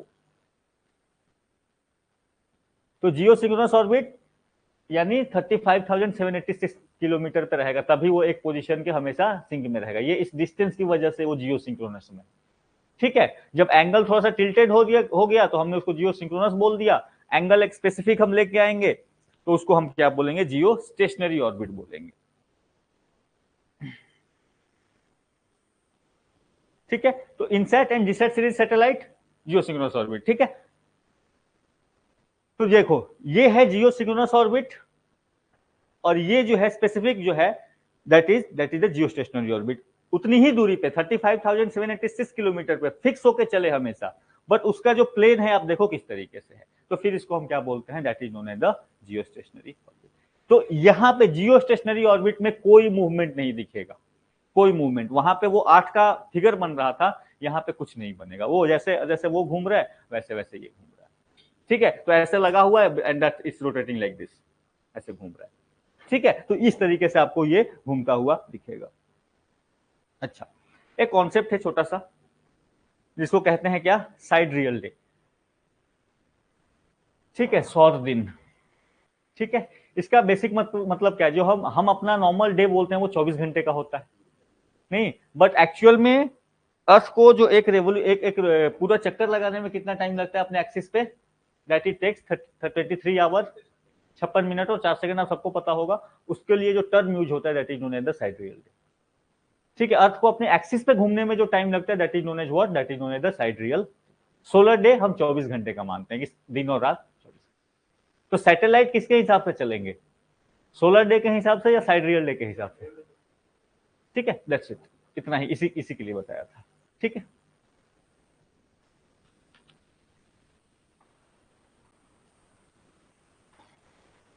थोड़ा हिंदी में चेक कर रहे हैं, ठीक है, नक्षत्र होना चाहिए था, नक्षत्र कैसे है, वो ट्रांसलेशन में खो जाता है कभी कभी।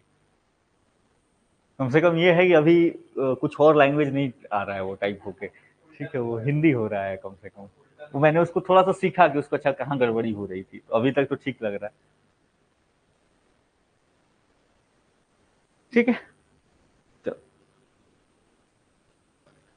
इसके बाद that is the geostationary orbit और जियो सिंक्रोनस इक्वेटोरियल ऑर्बिट या जियो स्टेशनरी अर्थ ऑर्बिट, सब इसी के नाम है, जीईओ, अपने को ये याद रखना है। पुराना वाला क्या था, जीएसओ, ठीक है, ये है जीईओ।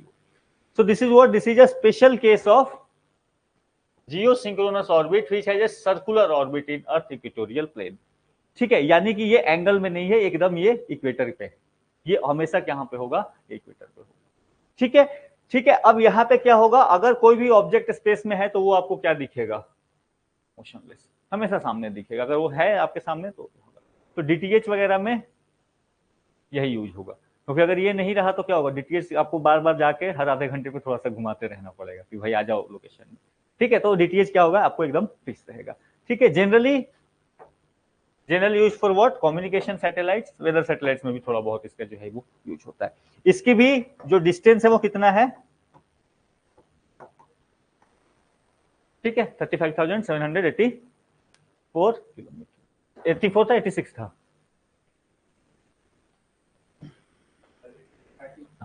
86 ना, तो 86 कर लो, 86 किलोमीटर, ठीक है। तो ये आपको जो सैटेलाइट्स के लिए ऑर्बिट यूज होते हैं। ठीक है, आई होप कि अब इसके बाद से आप कंफ्यूज ना होगे कि कौन से ऑर्बिट का क्या मतलब है।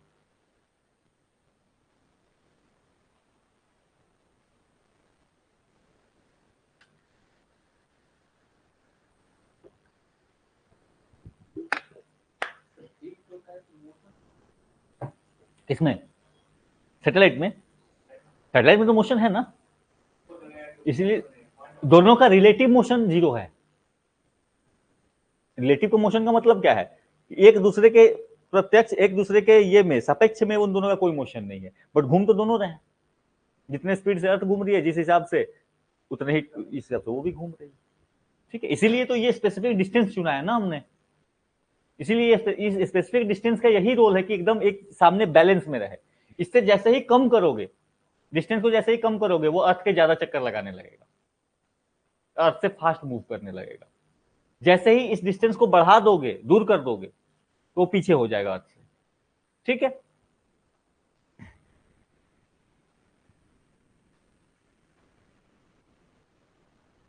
और नहीं तो फिर आपको अगर स्पीड वगैरह चेंज करोगे तो फिर आपको फ्यूल कंजम्पशन होना शुरू हो जाएगा, एक्स्ट्रा फ्यूल देना पड़ेगा उसको बैलेंस करने के लिए।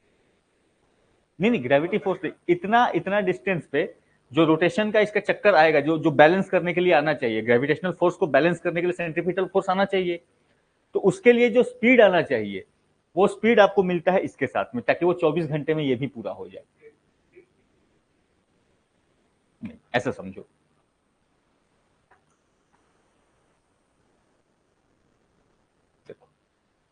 ये मान लो अर्थ है, ठीक है, मुझे एक ऐसा सैटेलाइट चाहिए जो अर्थ, जैसे अर्थ 24 घंटे में घूम रही है, ये भी एकदम 24 घंटे में ही घूमे। साइडरियल डे को हटा देते हैं, 24 घंटे मान लेते, एकदम 24 घंटे में ही घूमे। आपको एक ऐसा ऐसा सैटेलाइट चाहिए, ठीक है, वो हमेशा एक जगह से रहे। तो उसके लिए आपको क्या चाहिए, यानी कि आपको एक सैटेलाइट चाहिए जिसका की स्पीड फिक्स हो। स्पीड आपको फिक्स चाहिए होगा। अब वो स्पीड कितना होना चाहिए आपको, एक तो आपको स्पीड भी फिक्स करना है, स्पीड भी क्या करना है, फिक्स करना है। दूसरा, ये स्पीड इतना होना चाहिए ताकि इससे जो सेंट्रीफ्यूगल फोर्स जेनरेट हो, वो जो यहाँ पे ग्रेविटेशनल पुल लगेगा उसको बैलेंस कर दे। दोनों चीजें साथ में चलेगी तभी तो होगा। आपको स्पीड भी चाहिए उतना, और साथ साथ उस स्पीड की वजह से इतना सेंट्रीफ्यूगल फोर्स जेनरेट हो जो ग्रेविटी को क्या कर दे, बैलेंस कर दे, ताकि आपको एक्स्ट्रा फ्यूल ना खर्च करना पड़े। वो सब कैलकुलेट करके जो डिस्टेंस आता है वो इतना ही आता है, 35,786 किलोमीटर। इससे कम करेंगे भी नहीं आएगा। दोनों दोनों चीजें अचीव नहीं हो पाएंगी, ज्यादा भी कर देंगे तो दोनों चीजें हमारे अचीव नहीं हो पाएंगी। हमारे टारगेट्स दो है ना, ठीक है।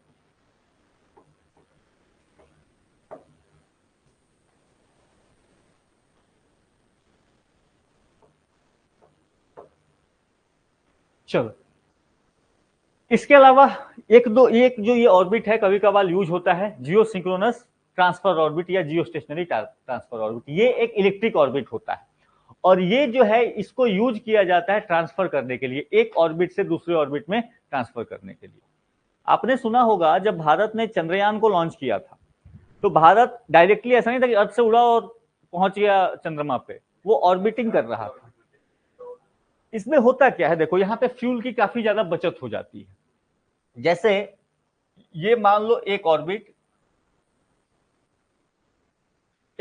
मान लो कुछ इस तरीके का है, ये इलिप्टिकल ऑर्बिट्स होंगे। इलिप्टिकल ऑर्बिट्स में कॉन्सेप्ट होता है क्या, एक को बोलते हैं पेरिजी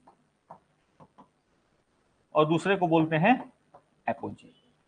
ठीक है, मान लो ये सेंटर है, इसके अराउंड कोई चीज रोटेट कर रही है, तो इस सी के अराउंड में अगर ये पोजीशन जो होगी इसको क्या बोला जाता है, this is known as the perigee. और ये जो पोजीशन होता है इसको क्या बोलते हैं, this is known as the apogee.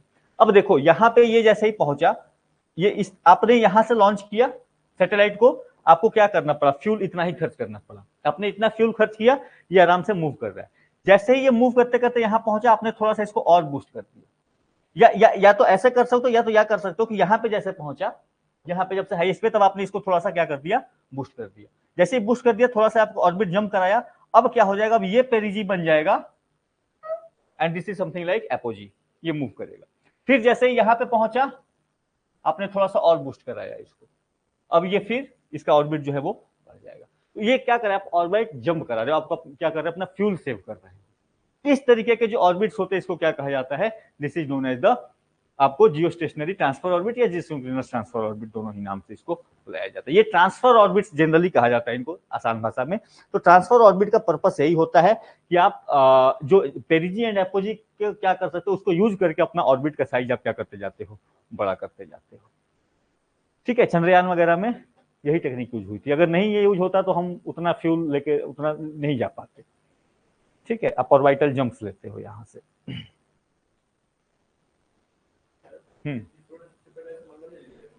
Mangalyaan में भी यही यूज हुआ है। हाँ, उसके पहले तो इंटर स्पेस में हम गए कहाँ थे। हाँ जी, अब तो यही होने लगा क्योंकि एफिशिएंट है, ये सस्ता है ना, समय ज्यादा लगता है, समय ज्यादा लगता है, फ्यूल कम लगता है, पैसा कम लगता है। अब जैसे रशिया वगैरह, रशिया ऐसे नहीं भेजा था, वो डायरेक्ट भेजा था, वो डायरेक्ट भेजा था उसने। हाँ, वो लूना जो भेजा था, लूना 25 कुछ ऐसा ही नाम था उसका, तो वो डायरेक्ट भेजा था उसने। हमारे पास पैसा कम है तो हम रास्ता हम ही निकालेंगे ना, आविष्कार की जननी है, बिल्कुल। ठीक है, तो ये शायद इसको किसी ने बताया भी है, मंगल वाले मूवी में इसकी चर्चा करी है उसने, नहीं कि ऐसे मूव करेंगे। हाँ हाँ हाँ हाँ,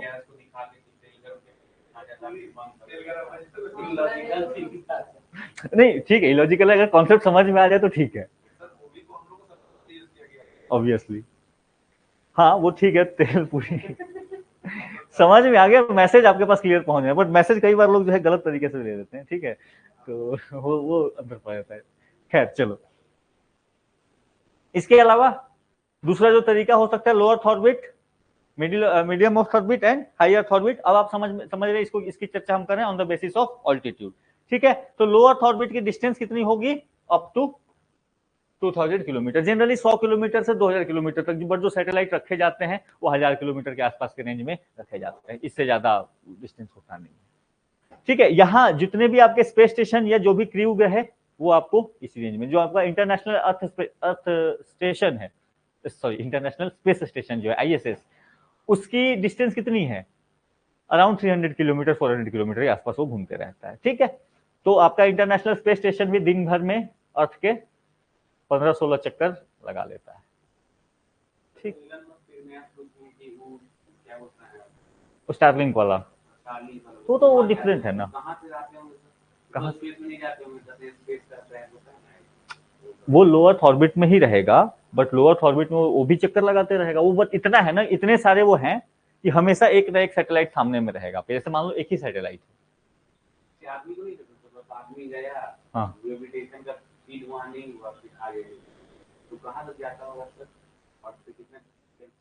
अच्छा जहां पे ग्रेविटी से जीरो ग्रेविटी हो जाती है, वो आपको वैसा जीरो ग्रेविटी एक्चुअल में एग्जिस्ट नहीं करती थ्योरेटिकली, तो बताओ। हाँ, हम जीरो ग्रेविटी जहाँ पे जो हम एक्सपेरिमेंट्स करते हैं वो इंटरनेशनल स्पेस स्टेशन में ही जाके करते हैं। जीरो ग्रेविटी का जितने भी एक्सपेरिमेंट करते हो कहाँ करते हो, इंटरनेशनल स्पेस स्टेशन में जाके करते हो। कम हो जाता है ना, कम होता है, जीरो कहीं नहीं हो सकता ग्रेविटी, ये गांठ बांध लो। इतना कम है कि असर नहीं पड़ता है। अब जैसे मून पे ही गए तो मून पे 1/6 हो गया ना, 1/6 हो गया, तो 1/6 हो गया तो आप काफी बहुत ज्यादा कम हो गए ना, आप ऐसे ऐसे धक्का दोगे तो थोड़ा सा ऊपर तक जाके हिट करोगे। तो होती है ग्रेविटी, ऐसा नहीं है कि नहीं होगा, बट जिस रफ्तार से, अब जैसे मोबाइल यहाँ पे मैंने छोड़ा, ठीक है, और मेरे दिल को धक्का लगेगा, नहीं यहाँ पे मैंने हाथ से छोड़ा और यहाँ पे मेरे दिल को धक्का लगेगा, बराबर होगा। ठीक है, लेकिन स्पेस में जब छोड़ूंगा तो दिल को धक्का लगने में थोड़ा टाइम लगेगा, लगेगा धक्का तो लगेगा ही, लेकिन क्योंकि धीरे धीरे जा रहा है तो हो सकता है डैमेज। ठीक है, तो ग्रेविटी लगेगी, स्लो हो जाएगी, बहुत कम हो जाएगी। अरे बाबा हो गया ठीक है, चलो। अच्छा, यहाँ पे तो लो अर्थ ऑर्बिट में इंटरनेशनल स्पेस स्टेशन को रखा गया। साथ ही साथ याद रखना कि अर्थ observation satellite series, US series जो है और भारत की रिसर्च सीरीज जो है, देखो ये सब मैं फिर अलग से नहीं कराऊंगा कौन सी कहां पे है, यूएस सीरीज और रिसर्च सीरीज जो है आपका लोअर ऑर्बिट में रखा गया। ठीक है, थोड़ी चर्चा करा दूंगा, बट ये ध्यान रखना अर्थ ऑब्जर्वेशन सैटेलाइट, क्योंकि इसका पर्पस ही होता है ना ऑब्जर्वेशन। ऑब्जर्वेशन करने के लिए आप क्या करोगे, लोअर ऑर्बिट में, ताकि आप बार बार उसको क्या करो, उसका पिक्चर ले सको।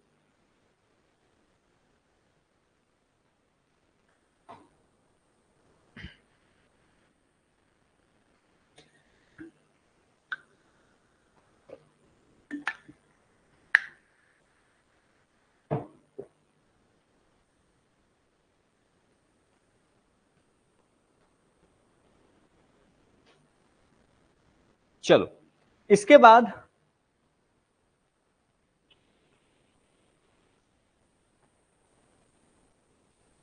इसी तरीके से मिडिल अर्थ ऑर्बिट की बात करेंगे। मीडियम अर्थ ऑर्बिट या मिडिल अर्थ ऑर्बिट जब आप बोलते हैं तो ये कहां पे है? This is above low earth orbit, यानी 2000 किलोमीटर से ऊपर, और एंड बियो जियोसिंक्रोनस ऑर्बिट। जियोसिंक्रोनस ऑर्बिट कहां पे था?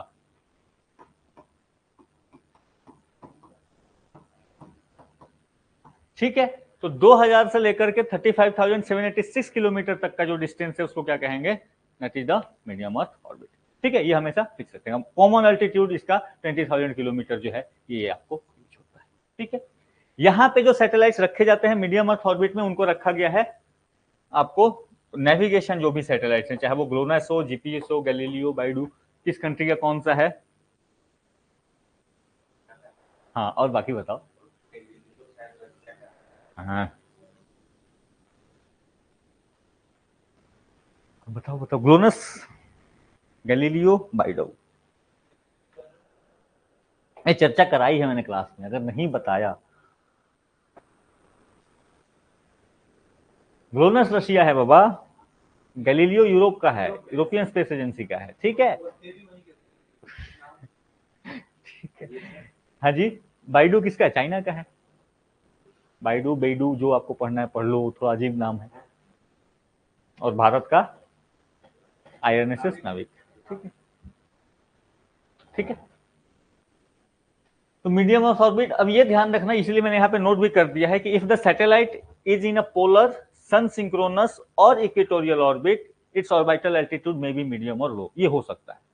ठीक है, तो ये चीज मैं आपको बता ही चुका हूँ, ऑर्बिट वो अपने हिसाब से चेंज हो सकता है।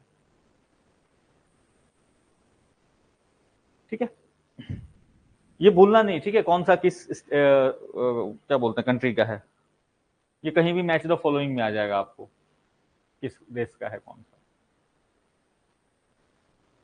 फिर कहते फिरोगे कि सर आपने तो बताया ही नहीं था, अलग से नहीं बताया था, यहीं पे कर लिया इसको। ठीक है,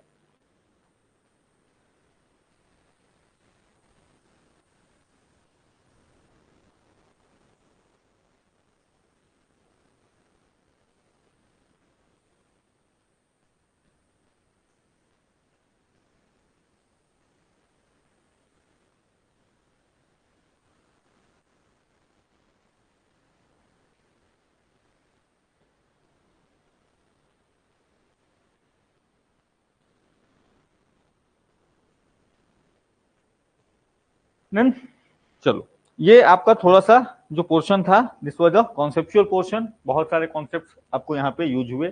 यहाँ पे रट्टा मारने के लिए अभी तक कुछ नहीं था, बट अब जो है हायर ऑर्बिट करा दूं।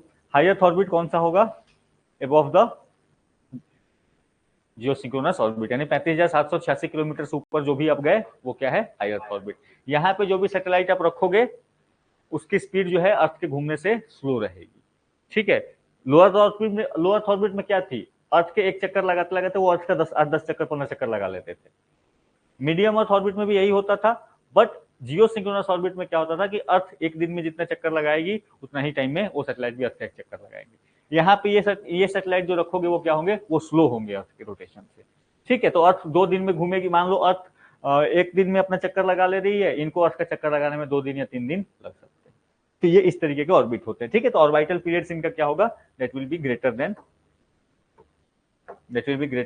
24 आवर्स।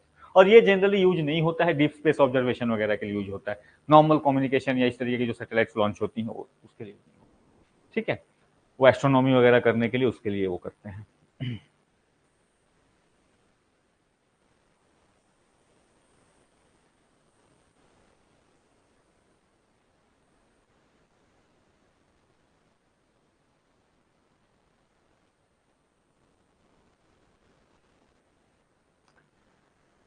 चलो, ये सब कहानी हो गई।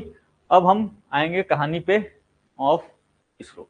ठीक है, ये कॉन्सेप्चुअल पोर्शन था स्पेस टेक्नोलॉजी का। इसकी चर्चा थोड़ी सी फिर करूंगा जब इसरो के सैटेलाइट्स की हम चर्चा करेंगे, कौन कौन से सैटेलाइट्स हैं तो उनको कहाँ रखा होगा, उस चक्कर में आएंगे। अदरवाइज ये कॉन्सेप्चुअल पोर्शन है।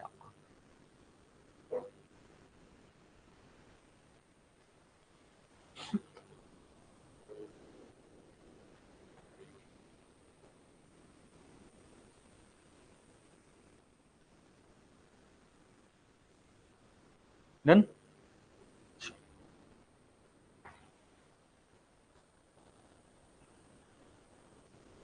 अच्छा, एक चर्चा छूटी हुई है, that is the frequency bands.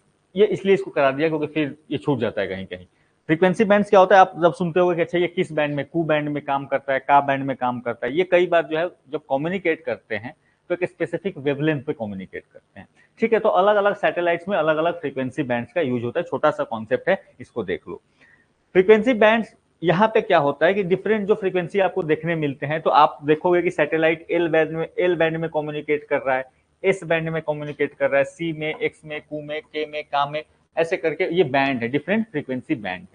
Frequency band का मतलब क्या है कि इनका जो वेवलेंथ है एंड फ्रीक्वेंसी है ये वेरी करती है। जैसे जैसे आप इस डायरेक्शन में जा रहे हो, इनकी फ्रीक्वेंसी क्या हो रही है, इंक्रीज कर रही है। जैसे जैसे इस डायरेक्शन में आप मूव कर रहे हो, इनकी फ्रीक्वेंसी आपको क्या हो रही है, इतना। आप इसको टेबल बनाओ, लिखो इसको L X C, sorry L S C X कू के का, और नीचे आप क्या लिखोगे कि जैसे जैसे आप इधर मूव करोगे फ्रीक्वेंसी क्या हो रही है, इंक्रीज हो रही है। अगर फ्रीक्वेंसी इंक्रीज हो रही है तो वेवलेंथ क्या हो रही होगी, हमेशा याद रखना फ्रीक्वेंसी और वेवलेंथ एक दूसरे के इनवर्स चलते हैं। ठीक है, तो फ्रीक्वेंसी अगर बढ़ रही है तो वेवलेंथ क्या होगी, वेवलेंथ घटेगी। अब क्यों, तो ये मैं कभी लाइट पढ़ाऊंगा तो बताऊंगा, ठीक है, या साउंड पढ़ाऊंगा तो इतना रखना। अब इनके अलग अलग पर्पस के लिए इनका यूज होता है, क्योंकि इनमें जो आपको इसके वजह से होता क्या है, ये पहले कर लो, उसके बाद बताता हूँ आगे की चीजें, क्योंकि अदरवाइज भूल जाऊंगा। क्या लिखा हुआ है, अरे जीएजेड की बात हो रही है, किस गीगाहर्ट्ज फ्रीक्वेंसी में ये काम करता है। ठीक है, तो ये 1 to 2 गीगाहर्ट्ज, ये 2 to 4 गीगाहर्ट्ज, 4 से 8 गीगाहर्ट्ज, 8 से 12 गीगाहर्ट्ज, 12 से 18 गीगाहर्ट्ज। लिखना है तो लिख लो, याद रह जाए तो। ठीक है, मैं भूल जाता हूँ, मुझे नहीं याद रहता। ठीक है, वो कितने गीगाहर्ट्ज है, मुझे एक लाइन याद है कि अच्छा इस तरीके से है। इसका भी तरीका बता दूंगा वो कैसे याद रह जाएगा। ठीक है, जैसे जैसे इधर बढ़ोगे देखो डिफरेंस बढ़ते जा रहा है, इसी को बैंडविड्थ बोलते हैं। ठीक है, ये है फ्रीक्वेंसी बैंड। कहने का मतलब जब आप कम्युनिकेट करोगे, जैसे लाइट होती है, तो लाइट क्या होती है, लाइट डिफरेंट वेवलेंथ होते हैं लाइट के। आपने पढ़ा होगा ना कि वायलेट लाइट होती है, इंडिगो होती है, ब्लू, ये हमने पढ़ा विवग्योर, इंफ्रारेड लाइट पढ़ी है, अल्ट्रावायलेट लाइट पढ़ी है। वैसे ही जैसे ये जो वेवलेंथ है, ये जो आपको स्पेक्ट्रम है, आप कम्युनिकेट करोगे तो कम्युनिकेट करते हैं रेडियो वेव्स के थ्रू। ठीक है, तो रेडियो वेव्स के भी अपने डिफरेंट क्या हो सकते हैं, वेवलेंथ एंड फ्रीक्वेंसी हो सकते हैं। वेव्स जो है ना, रेडियो वेव्स क्या है, ये वेव्स ही तो है जो आपको क्या कर रहे हैं, ट्रांसफर करा रहे हैं डेटा को। ठीक है, तो इसकी क्या होगी, एक फिक्स्ड वेवलेंथ हो सकती है, एक वेव इस तरीके का हो सकता है, दूसरा वेव क्या हो सकता है, इस तरीके का हो सकता है। दोनों दोनों में डिफरेंस है। ठीक है, ये फास्टर है, ये तेज आ रही है, ये थोड़ी स्लो आ रही है। ठीक है, ये डिफरेंस है। तो सैटेलाइट्स में आपको ये वेवलेंथ, ये टर्म्स सुनने मिल सकते हैं कि ये कू बैंड में कम्युनिकेट करता है, ये का बैंड में कम्युनिकेट करता है। कभी भी आप ये टर्म पढ़ो, इसका मतलब क्या है कि इसका जो कम्युनिकेशन का फ्रीक्वेंसी बैंड है वो ये यूज होता है। ये सैटेलाइट्स के फ्रीक्वेंसी है, इस बैंड में ही सैटेलाइट्स क्या करते हैं, कम्युनिकेट करते हैं। ये रेडियो फ्रीक्वेंसी के बैंड्स हैं, वेवलेंथ हैं। ठीक है,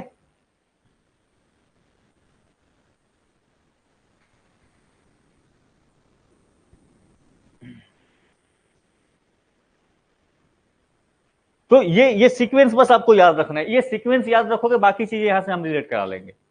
ठीक है, तो L S C X to K and Ka, ठीक है, सैटेलाइट कम्युनिकेशन के लिए यही फ्रीक्वेंसी बैंड का यूज होता है, ये रेडियो फ्रीक्वेंसी के वेव्स हैं। अब इसमें से आपको चीजें कैसे याद रखनी है, देखो यहां से, तो एल एस सी एक्स कू के का और भी आगे हो सकता है। अब इसमें क्या होता है, पहला चीज ये आपको डेटा बनाने का है। डेटा ये है कि ये है थ्रोपुट, यानी कि जैसे जैसे एल से का की तरफ बढ़ोगे थ्रोपुट बढ़ेगा हाइयर। थ्रोपुट का मतलब होता है amount of data, amount of data पर सेकेंड, आसान भाषा में। थ्रोपुट का सिंपल सा, थ्रोपुट टेक्निकल टर्म है, बट इसका अगर आम भाषा में बताएं, थ्रोपुट का मतलब होता है कि एक सेकेंड में ये कितना डेटा ट्रांसफर कर सकता है। ठीक है, तो ये क्या है, ये बैंड्स फास्टर हैं, तो ये डेटा क्या करेंगे, जल्दी जल्दी ट्रांसफर करेंगे, तो इसका थ्रूपुट क्या होता है, वो ज्यादा होगा। ठीक है, यानी जैसे जैसे एल से का की तरफ बढ़ोगे, इसके थ्रूपुट, इसमें जो डेटा ट्रांसमिशन की स्पीड होगी वो क्या हो जाएगी, ज्यादा हो जाएगी। ठीक है, तो मान लो कहीं पे कहा उसने कि मिलिट्री कम्युनिकेशन के लिए यूज करना है, या सेट आपको एयरप्लेन्स के लिए यूज करना है, आपको क्या चाहिए होगा, आपको फास्टर कम्युनिकेशन चाहिए होगा, तो आप इस तरफ आओगे, आप इस तरफ मूव करके आओगे, ना कि इस तरफ जाओगे। डब्ल्यू यूज नहीं करते हैं, वो फिर अलग उसकी लिमिटेशन अलग हो जाती है, जनरली एक्स बैंड यूज होता है या के टू बैंड यूज होगा। ठीक है, दूसरा जो टर्म है that is the antenna size, क्योंकि कम्युनिकेट करने के लिए आपको रिसीवर और सेंडर के बीच में एंटीना होना चाहिए। तो जैसे जैसे अब ये एल बैंड वाले जो हैं, यहाँ इनके लिए एंटीने का साइज बड़ा चाहिए होता है, लेकिन जैसे जैसे आप इधर जाओगे एंटीने का साइज क्या होता चला जाता है, छोटा होता चला जाता है। लेकिन ये एक खासियत है कि चलो भाई एंटीना साइज जैसे जैसे इधर बढ़ेंगे तो कम होगा, मजेदार होगा, नहीं कम साइज लगेगा, कम इंपैक्ट लगेगा, लेकिन इसके जैसे जैसे आप इस साइड में जाओगे आपका ओरिएंटेशन जो है एंटीना का एकदम परफेक्ट होना चाहिए। ओरिएंटेशन मतलब एकदम सामने होगा तभी वो कैप्चर करेगा, थोड़ा सा भी हिला उसकी कहानी गई। तो जितना एंटीना का छोटा साइज, ओरिएंटेशन उतना परफेक्ट होना चाहिए, लाइन ऑफ साइट में होना चाहिए। अगर बड़ा एंटीना है, थोड़ा सा इधर उधर घूम भी गया तो क्या करेगा, वो कैप्चर कर लेगा। लेकिन छोटा एंटीना है, हल्का सा भी वो अपने डायरेक्शन से टिल्ट हुआ, वो सिग्नल लॉस्ट कर देगा। ठीक है, तो ये इसकी लिमिटेशन बन जाती है। उसके बाद तीसरी जो है that is the susceptibility to rain fading, बारिश में कौन काम करेगा या नहीं करेगा। ठीक है, बहुत बारिश होने लगी, ह्यूमिडिटी बहुत ज्यादा बढ़ गई, बहुत ज्यादा, या बारिश होने लगी, उस कंडीशन में क्या होगा, जैसे जैसे इस डायरेक्शन में जा रहे हो वो बारिश से ज्यादा डिस्टर्ब होगा, इस डायरेक्शन में बारिश से डिस्टर्ब नहीं होगा। इसीलिए हमने मिलिट्री के लिए ये यूज नहीं किया, पता चला बारिश में बिल्कुल ही बंद हो गया। ठीक है, तो आपको बैलेंस चाहिए होगा ना, बहुत सारी चीजों का बैलेंस बनाने का प्रयास करते हैं। ठीक है, इसके अलावा इसके बीच में जो स्पेक्ट्रम बैंड है, ये लोअर टू लार्जर, आप देखो ये 1 से 2 इतना ही है, इसके बीच का डिस्टेंस, इसके बीच में 2 से 4 है, ये 4 से 8 है, इनके बीच का जो डिस्टेंस है, नंबर ऑफ फ्रीक्वेंसी है वो क्या है, ज्यादा, उसी को बोला जाता है फ्रीक्वेंसी बैंड्स। फ्रीक्वेंसी बैंड्स क्या होते जाएगा, आपको बड़ा होता जाएगा। ठीक है, तो जैसे जैसे आप इस साइड में बढ़ते जाओगे फ्रीक्वेंसी के बीच का जो स्पेक्ट्रम है वो आपको ज्यादा बड़ा होगा। ठीक है, इतना इंफॉर्मेशन यहां से रखना है। ये मैप याद रखोगे, ये डेटा पिक्चर याद रखोगे, यहां से और इससे ज्यादा यहां से क्वेश्चंस नहीं पूछे जाएंगे, क्योंकि ये एक ऐसा फील्ड है जो चर्चा में आता है, फ्रीक्वेंसी बैंड पूछा नहीं गया है, अभी तक पूछा नहीं गया है। ठीक है,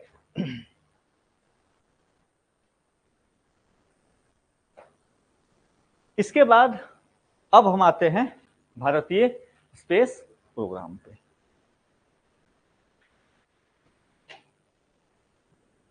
किसने कहा था इसरो के बारे में बता देना सर पूरा, अच्छा चलो लिखो अब इसरो के बारे में,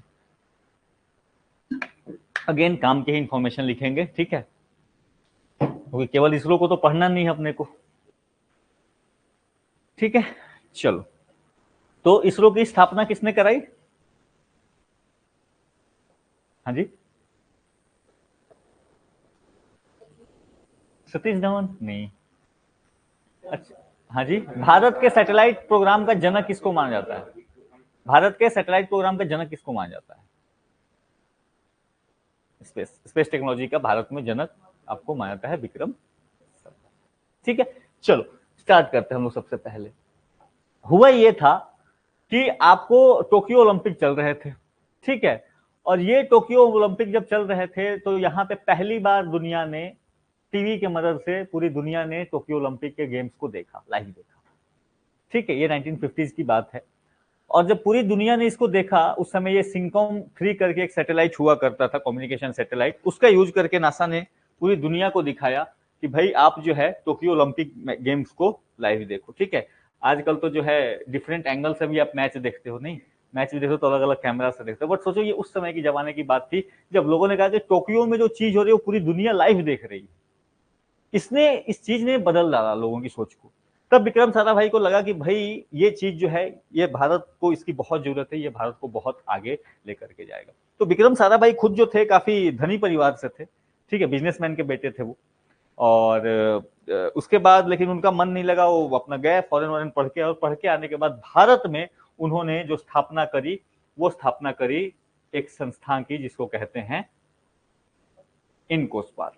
ठीक है, इनकोस्पार्क की स्थापना 1962 में उन्होंने कराई under the department of atomic energy. ठीक है, इसका पूरा नाम जो है Indian national committee for space research, ना भी याद रखो, इनकोस्पार्क भी याद रख लो, यही मेनली यूज होता है। ठीक है, 1962 में डिपार्टमेंट ऑफ एटॉमिक एनर्जी के अंदर में ये इनकोस्पार्क की स्थापना हुई और फाइनली आपको इसरो की स्थापना करी जाती है 1969 में। ठीक है, इसी इनकोस्पार्क को आप कह सकते हो बेहतर हुआ 1969 में ये इसरो आपको ट्रांसफॉर्म हो गया। ये चीजें रखी। उसके बाद जो है भारत ने, क्योंकि अभी तक ये डिपार्टमेंट ऑफ एटॉमिक एनर्जी के अंदर में चल रहा था, बट 1972 में कहानी बदली और कहानी बदलने के बाद यहाँ पे 1972 में आपको डिपार्टमेंट ऑफ स्पेस कॉन्स्टिट्यूट किया गया अलग से। ठीक है, तो department ministry of science and technology के अंदर में एक डिपार्टमेंट ऑफ एटॉमिक एनर्जी, उसके अंदर में हुआ करती थी इनकोस्पार्क। कहा कि भाई ये क्या लेना देना इसका, ये एटॉमिक एनर्जी है, ये स्पेस है। तो बोला कि एक नया डिपार्टमेंट बनाते हैं और फिर डिपार्टमेंट ऑफ स्पेस की स्थापना हुई, जो कि आज तक चल रही है। और उसके बाद आपको इसरो को क्या कर दिया गया, इसके हवाले कर दिया गया। ठीक है, तो आपकी जो पेरेंट बॉडी है इसरो की, मेन बॉडी है, वो कौन है, दैट इज वो किसके द्वारा उसको संचालित किया जाएगा, पैसा वैसा कौन देगा, डिपार्टमेंट ऑफ स्पेस देगा। ठीक है, डिपार्टमेंट ऑफ स्पेस के हिसाब से उसको पैसा वैसा मिलेगा, ministry of science and technology के थ्रू आएगा। हाँ जी, ठीक है, हाँ तो ठीक है इसलिए तो जल्दी पैसा मिलेगा इनको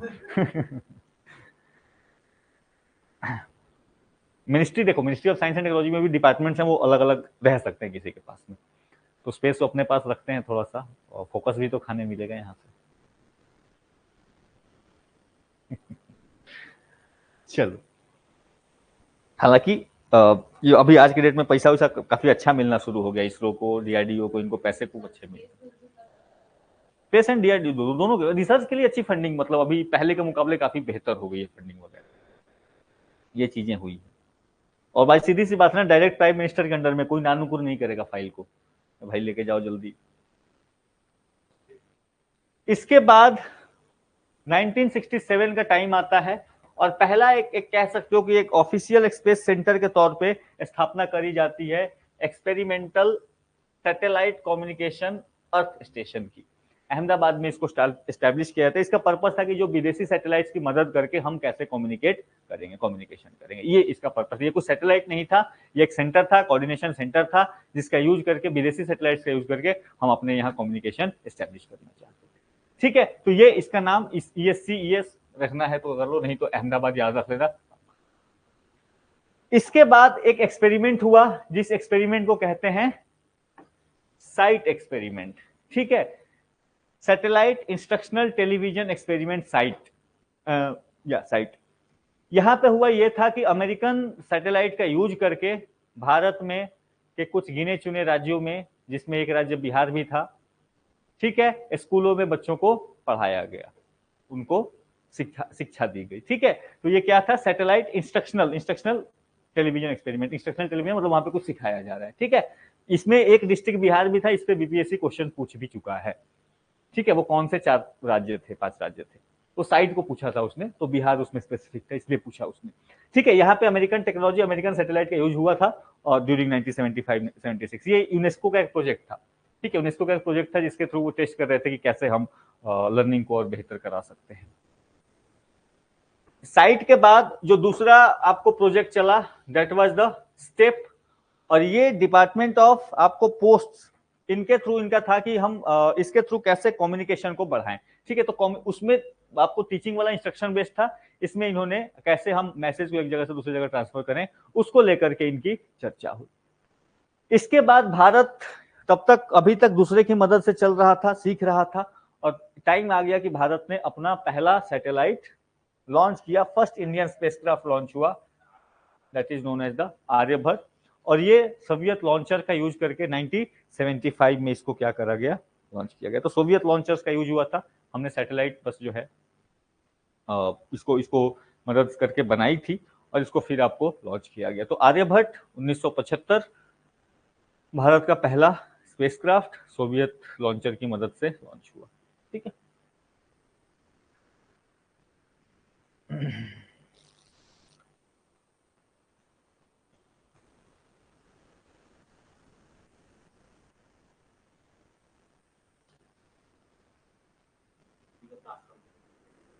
हाँ जी, ताशकंद, हाँ ताशकंद तो मतलब ताशकंद से इसका क्या, अच्छा ताशकंद के पास, हाँ वो जगह जो है वो उज्बेकिस्तान में। ठीक है,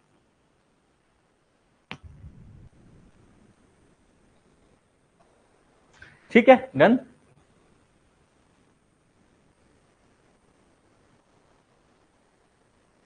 इसके बाद भारत करता गया, उसको लगा कि भाई हमें दूसरे से मदद लेनी पड़ रही है सैटेलाइट लॉन्च करने की। इसके बाद इन्होंने पहला अपना लॉन्च व्हीकल बनाया, जिसको कहते हैं सैटेलाइट लॉन्च व्हीकल 3। 1 2 इसलिए नहीं क्योंकि वो फेल हो गए थे, वो चले नहीं थे। ठीक है, तो SLV 3 बना, और इसकी जो क्षमता थी दैट इज टू मात्र कि ये मात्र 40 kg रख सकता था, and that too in the low earth orbit. ठीक है, तो स्मॉल सैटेलाइट लॉन्च व्हीकल 3 जिसकी क्षमता केवल 40 kg तक लो अर्थ ऑर्बिट में पहुंचाने की थी, वो आपको बनाया गया 1980 में, सक्सेसफुल फ्लाइट इसकी हुई। आज के डेट में जो आपकी GSLV Mac 3 है, ठीक है, ये 8 टन तक के सैटेलाइट को लेके जा सकती है, बट उस समय कंपेयर करो कि हम 40 kg तो सीख रहे थे। हाँ ऑब्वियसली ना, दैट्स सो कि हम कितना दूर आए हैं, हम कितना दूर आ गए, ये एक बहुत बड़ी जो है आपकी उपलब्धि आपके सामने दिखने मिलेगी। इसके बाद 18 जुलाई 1980 रोहिणी सैटेलाइट सीरीज, जिसको आज भी रोहिणी सैटेलाइट सीरीज के चलता है, तो रोहिणी सैटेलाइट को लॉन्च किया गया। ये आपको मेट्रोलॉजिकल सैटेलाइट था, ये एटमॉस्फेयर को स्टडी करने के लिए इन्होंने रोहिणी सैटेलाइट को आपको लॉन्च किया। ठीक है, इसके बाद तो रोहिणी किसके लिए था, मेट्रोलॉजी के लिए था। ठीक है, वो एक्सपेरिमेंट्स कर रहे थे एनवायरमेंट, एटमॉस्फेयर में क्या चीजें चल रही है। इसके अलावा आपको फिर रोहिणी के बाद आर्यभट्ट, रोहिणी, और उसके बाद भास्कर 1 एंड भास्कर 2 1981, ये आपको इसको आपको लॉन्च किया गया फ्रेंच गियाना से। सॉरी, भास्कर 1 एंड भास्कर 2 यहीं से हुआ था, ये आपको लॉन्च किया गया। और इनका जो बेसिक पर्पस था, ये रिमोट सेंसिंग सैटेलाइट्स थे। ठीक है, रिमोट सेंसिंग यानी फोटोग्राफ वगैरह लेने के लिए इनको आसमान में भेजा गया। उसके बाद आपको हुआ एप्पल एक्सपेरिमेंट 1981। ठीक है, एप्पल, तो एप्पल को नोट कर लेना जिस तरीके से आपने पुराने वाले को नोट किए। तो एप्पल 1981 इसको लॉन्च किया गया, इसको कहा भी जाता है Ariane passenger payload experiment. Ariane rocket from French Guiana, वहां से इसको लॉन्च किया गया था एरियन रॉकेट का यूज करके। तो फ्रांस की रॉकेट है एरियन, उसका यूज करके करा गया। और कहा जाता है कि आगे जाके यही कहीं ना कहीं इसी बेसिस पे सीख के हमने कम्युनिकेशन सैटेलाइट सिस्टम को हमने आगे चल के डेवलप किया। ठीक है, तो ये इसरो की आपको मोटा मोटी जो पुरानी वाली हिस्ट्री थी ये थी। थोड़ी बहुत और बता दूंगा 1990s में क्या हुआ। ठीक है, तो इसको टाइमलाइन के तौर पे रखना, एक एक लाइन में रखना, बहुत बहुत ज्यादा इसको कॉम्प्लिकेट मत करना। ठीक है,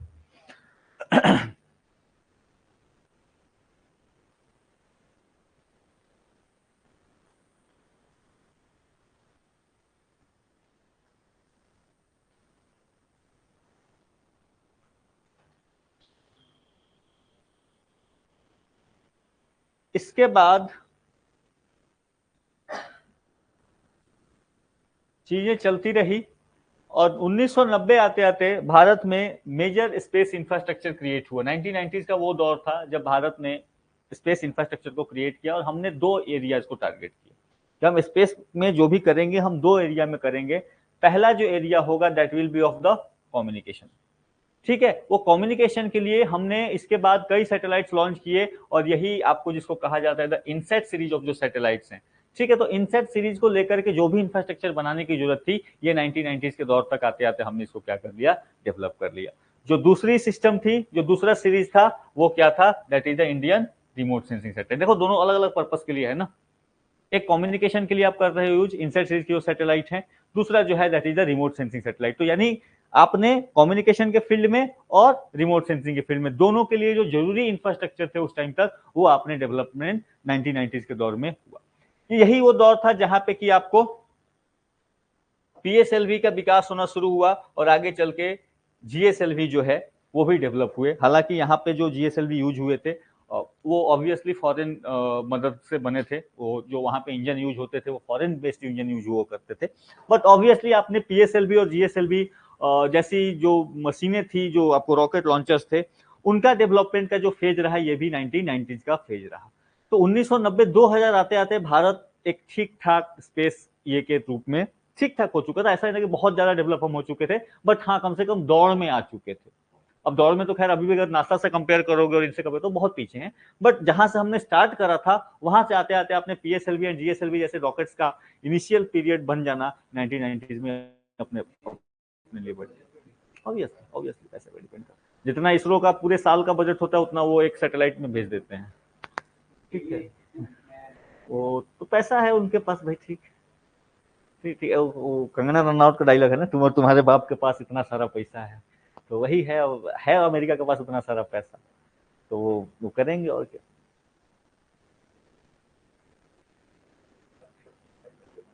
हाँ जी,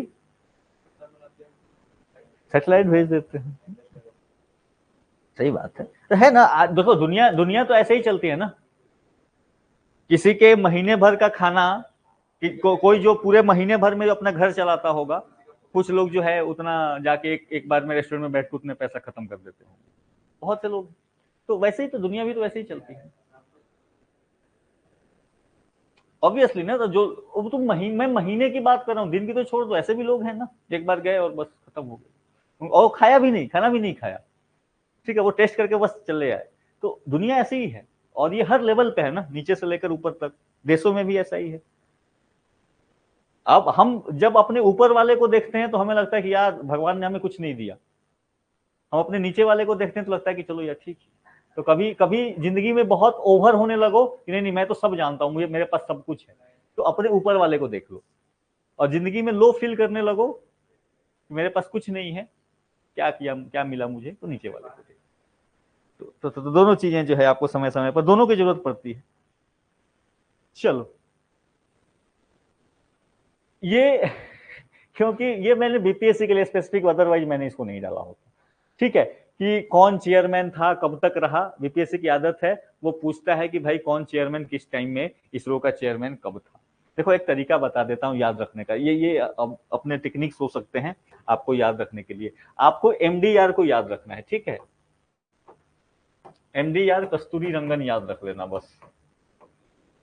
हाँ जी, एमडीआर एमडीआर कस्तूरी रंगन। देखो पहला तो भूलने का नहीं है, विक्रम सारा भाई कोई नहीं भूलेगा। एमडीआर देखो, आपको नाम ना भी याद हो, आपको कितना, आपको एग्जाम में एमसीक्यू सॉल्व करने हैं, यहां से और कुछ नहीं आएगा आपको पूछने के लिए। नहीं तो मेनन, धवन एंड राव, सतीश धवन आएंगे, ये सतीश धवन में भूलने का, सतीश धवन नॉर्मल याद है, आप भूलोगे मेनन को तो मेनन, धवन एंड राव, युवा राव भी काफी फेमस थे। नहीं भी है तो मेनन, धवन, राव, एमडीआर रखोगे। उसके बाद कस्तूरी रंगन, इसके बाद नहीं भी याद है आपको, आपकी कहानी चल जाएगी। देखो कस्तूरी रंगन नायर,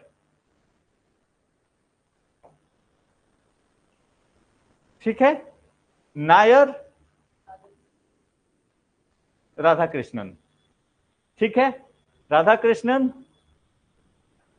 नायक, शॉर्ट टर्म के लिए थे बट इंटरिम में थे, ठीक है, नायक।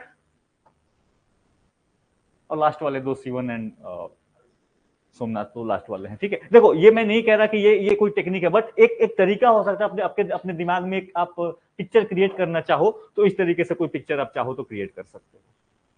ठीक है, मैंने बस एक रास्ता दिया कि हाँ ये एक तरीका हो सकता है करने का। ठीक है, तो एमडीआर कस्तूरी रंगन, ठीक है, तो माधव मेनन, ठीक है, मेनन राव, और उसके बाद मेनन, धवन एंड फिर राव थे, उसके बाद कस्तूरी रंगन थे, और एन फिर कस्तूरी रंगन से नायर लेके आओ, आर से फिर राधा कृष्णन को लेके आओ, एन से फिर नायक को लेके आओ, ठीक है, और के से फिर किरण कुमार को लेके आओ, और लास्ट वाले दो तो आपको, ठीक है। इतना आपको ये रट्टा मारना पड़ेगा इसका। बीपीएससी ने सर एक बार पूछा या दो बार पूछा, दो बार पूछ लिया, हमने क्वेश्चन सॉल्व किया तो उसमें देखा था दो बार पूछा है इसको लेकर के, तो इसलिए इसको इंटर कर दिया। अगर यूपीएससी के लिए कोई सोच रहे तो वहां पे ये सवाल नहीं पूछा जाएगा, निश्चिंत रहो, ठीक है।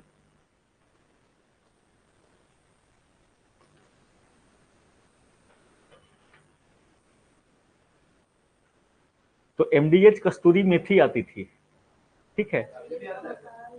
हाँ जी, नहीं एमडीएच कस्तूरी मेथी आती थी ना, आती है ना, तो वही एमडीआर कस्तूरी रंगन है ये।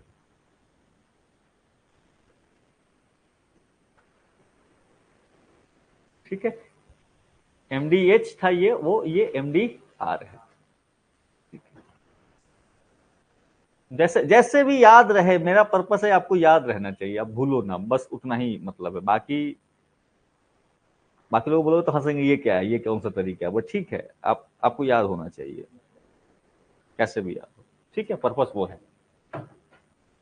या कोई आप और टेक्निक भी डेवलप करो, डेफिनेटली कोशिश करोगे तो कुछ ना कुछ मिल जाएगा, ठीक है। मैंने थोड़ा सा समझा सोचा तो मुझे ये मिल गया, तो मैंने इसी से काम चला लिया।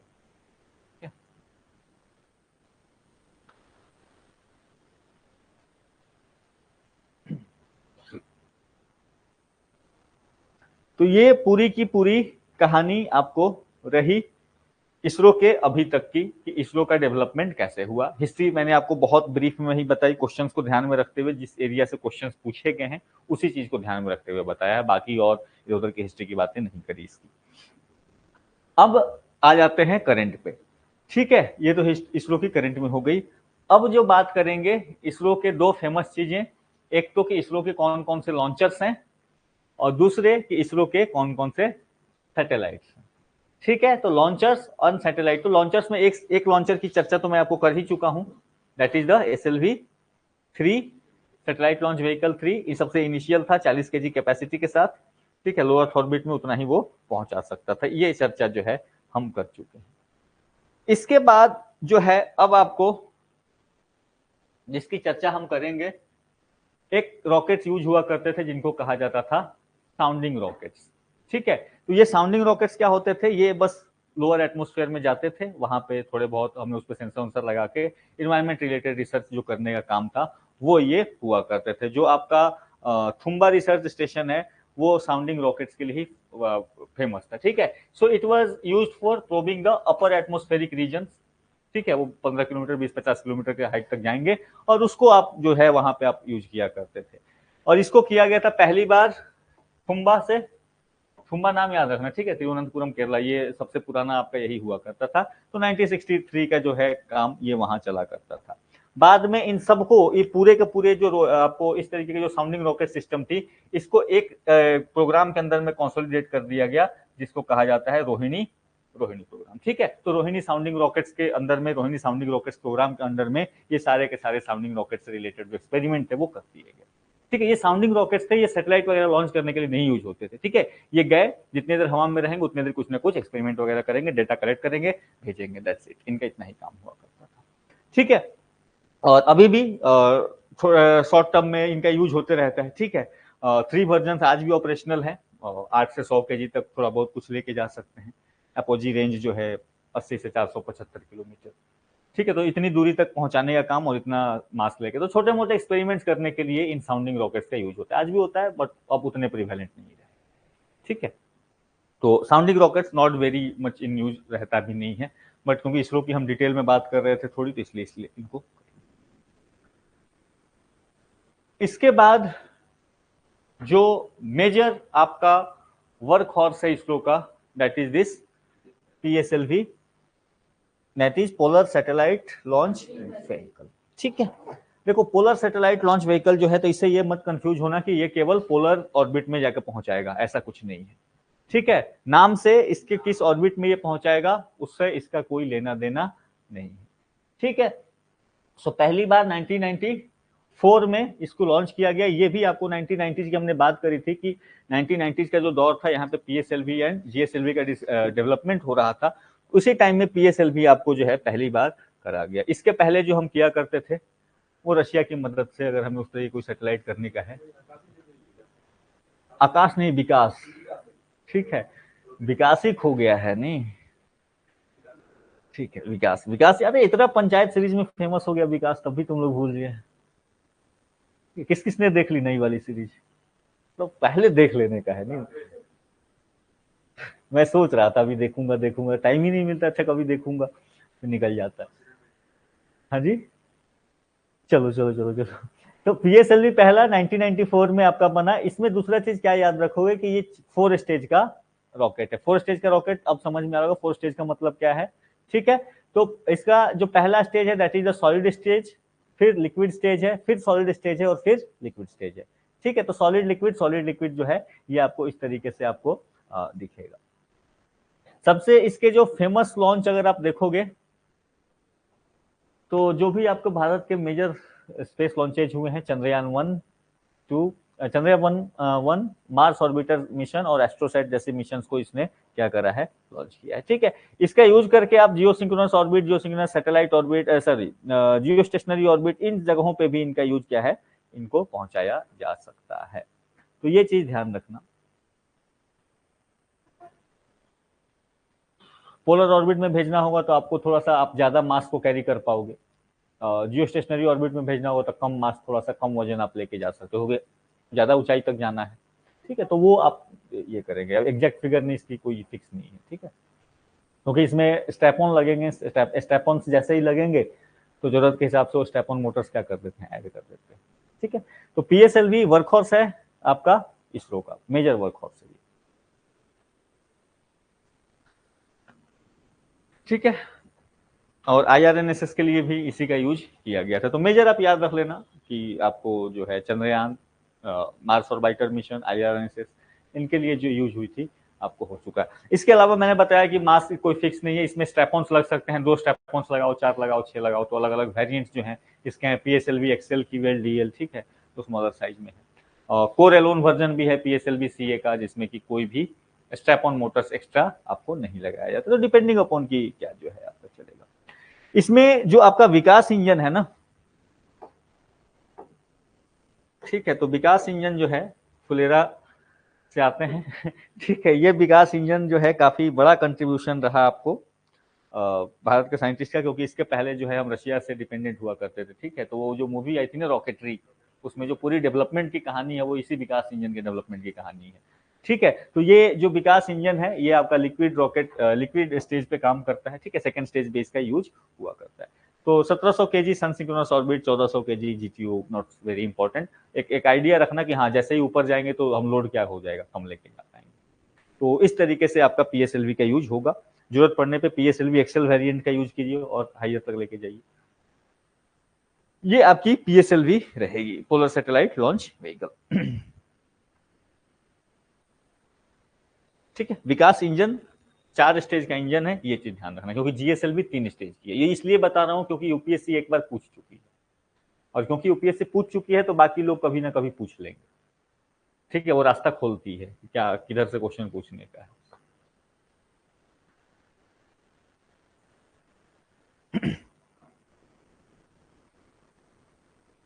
अच्छा, विकास इंजन का पूरा नाम क्या है,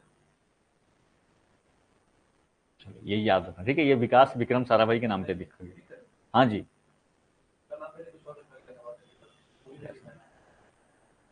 उन्हीं के नाम पे रखा गया, विक्रम साराभाई के नाम पे रखा।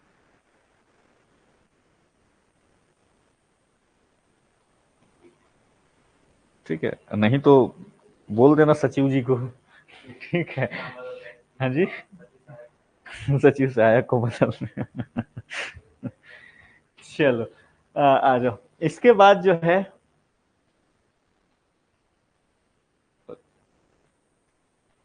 आपका GSLV, दैट इज द, हाँ जी, ग्राउंड नहीं यूज होता है, बिल्कुल, geosynchronous satellite launch vehicle. Again इसका भी कोई लेना देना नहीं है कि केवल जियो सिंक्रोनस में लेके जाएगा। ठीक है, ये इसको जरूरत पड़ने पर हम पोलर में भी यूज कर सकते हैं। इसका जो पहला आपने भारत में इंडिजिनस तरीके से टेस्ट करा, दैट वाज इन 2014। हमने अपना इंडिजिनस क्रायोजेनिक स्टेज खुद का बनाया, और 2014 में, तो उसके पहले भी GSLV बने थे, बट वो इंडिजिनस तरीके से नहीं था। ठीक है, वो जो है आप बाहर से लेकर के आते थे। ठीक है, वो आप बाहर से रशिया से इंपोर्ट करते थे क्रायोजेनिक, बट यहाँ तक आते आते जो है हमने इसको रेडी कर दिया था। अच्छा, GSLV 2 था, इसके पहले वाला जो वर्जन हुआ करता था। तो जियो, ये पहली चीज रखना ये कि ये 3 स्टेज व्हीकल है। ठीक है, ये क्या है, ये 3 स्टेज व्हीकल है, जिसका कि जो अपर स्टेज है वो क्या है, अपर स्टेज जो है इसका क्रायोजेनिक स्टेज है। ठीक है, थर्ड स्टेज जो है that is the cryogenic third stage. Cryogenic समझ रहे हो, चलो, तो क्रायोजेनिक थर्ड स्टेज में इसका यूज किया गया। इसका यूज आपको GSLV Mac 2 जो है ये काफी ज्यादा यूज हुआ फॉर द कम्युनिकेशन सैटेलाइट वगैरह जो लॉन्च करने के लिए, ये आपको ज्यादा। इसके जो प्राइमरी पेलोड है मेनली ये यूज होता है for the INSAT series of satellite. ठीक है, तो इनसेट सीरीज ऑफ सैटेलाइट के लिए जनरली यूज होगा, तो इतना ही रखेंगे, और इसमें क्या है। ठीक है।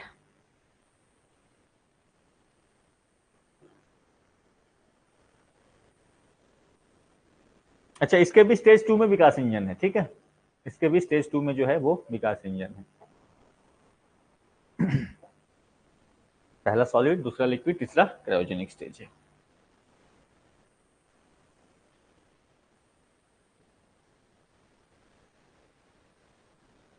चलो, तो इनसेट सीरीज के सैटेलाइट्स के लिए इसका यूज आपको जनरली करा जाता है। इसके बाद इसरो का सबसे powerful rocket that is the GSLV Mk 3, या इसको LVM भी कहते हैं, ठीक है, LVM 3, ठीक है। LVM 3 जो है ये अगेन 3 स्टेज व्हीकल है, बट ये इसरो का, इसकी चर्चा इसलिए अलग से करा रहा हूं कि ये सबसे पावरफुल रॉकेट जो है वो इसरो का सबसे पावरफुल रॉकेट अभी तक का, ठीक है। ये है तो GSLV यानी 3 स्टेज ही होगा, ठीक है, 3 स्टेज ही है। अपर स्टेज इसका भी क्या है, क्रायोजेनिक है, सेकंड इंजन विकास इंजन है, पहला स्टेज जो है वो सॉलिड फ्यूल पे बसा हुआ है, ठीक है। अब इसकी थोड़ी जो लिफ्ट ऑफ मास 640 टन, इतनी हाइट, अब याद रखना इन सब चीजों को, डेटा को नॉर्मली पॉसिबल नहीं होता, ठीक है, बट कभी कभार किसी एग्जाम में उनका मन करता है वो लंबाई पूछ लेते हैं, तो इसलिए मैंने डाल दी, मुझे याद नहीं है लिटरली। हाँ जी, ये नहीं आया था, इसके पहले वाला PSLV को लेकर के पूछा था, इसीलिए मैंने डाल दिया है, ठीक है। हाँ जी, अब जो है ये कहां तक लेके जा सकता है, याद रखना कि 4 टन के सैटेलाइट्स को जियो सिंक्रोनस ट्रांसफर ऑर्बिट में, और अप टू 8 टन के सैटेलाइट को ये कहां रख सकता है, in the lower earth orbit. ये इसकी क्षमता है, दैट्स इट, आपको इतना ही याद रखना है कि कितनी इसकी कैपेबिलिटी, ठीक है। तो 8 टन तक के सैटेलाइट को ये क्या कर सकता है, लोअर ऑर्बिट में प्लेस कर सकता है, इसीलिए इसरो का सबसे हेवी रॉकेट है। और इसका जो यूज होगा, इसी का एक वर्जन बनेगा जो कि यूज होगा आपको गगनयान मिशन में, ठीक है। तो गगनयान मिशन में आपको GSLV मैक 3 ही यूज होगा, LVM 3 ही यूज होगा, बट उसको थोड़ा सा और मॉडिफाई किया जाएगा क्योंकि उसमें आपको ह्यूमंस को लेकर के जाना है, ठीक है। तो इसलिए ये GSLV मैक 3 हमेशा चर्चा में रहेगा आपको, और आने वाले सालों में कुछ दिन तो रहेगा ही रहेगा, ठीक है। तो ये कहानी थी आपको इसके रॉकेट्स की, और इसके बाद की जो चर्चा है वो है सैटेलाइट्स की, तो आई थिंक उसकी चर्चा जो है हम लोग कल करेंगे।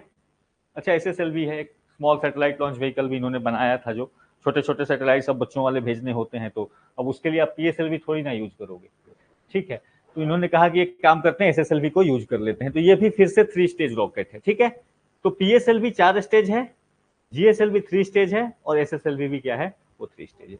नहीं, ये 3 स्टेज है, SSLV 3 स्टेज है, GSLV 3 स्टेज है, ठीक है, PSLV 4 स्टेज है, ठीक है।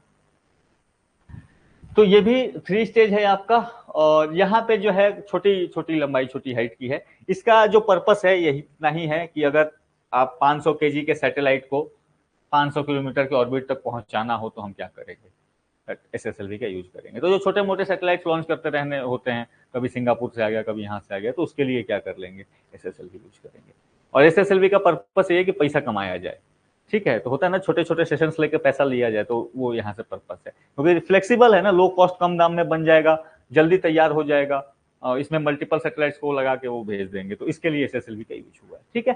तो 4 टाइप के रॉकेट देखे हमने, साउंडिंग रॉकेट्स, PSLV, GSLV और SSLV, ठीक है। यही 4 जो है आपको इसरो के लॉन्च व्हीकल्स हैं। GSLV के वेरिएशंस ऑब्वियसली हैं, वेरिएशंस तो खैर सबके मिल जाएंगे आपको। तो ये पूरी की पूरी कहानी रही। इसके बाद एक टेक्नोलॉजी जो है वो इसरो डेवलप कर रहा है, और इस टेक्नोलॉजी को कहा जाता है RLV-TD, that is reusable launch vehicle technology. Reusable launch vehicle, तो जैसे आपका एलन मस्क ने कहा कि मैं जो है लॉन्च करूंगा, मेरा रॉकेट वापस आ जाएगा, भारत ने कहा कि हम भी बनाएंगे, ठीक है। लेकिन लेकिन लेकिन लेकिन ये थोड़ा सा अलग है, ठीक है, ये कंप्लीटली रॉकेट नहीं है। तो अगर आप देखोगे, हाँ जी, ये एक व्हीकल की तरह है, ये रॉकेट भी है और एरोप्लेन भी है।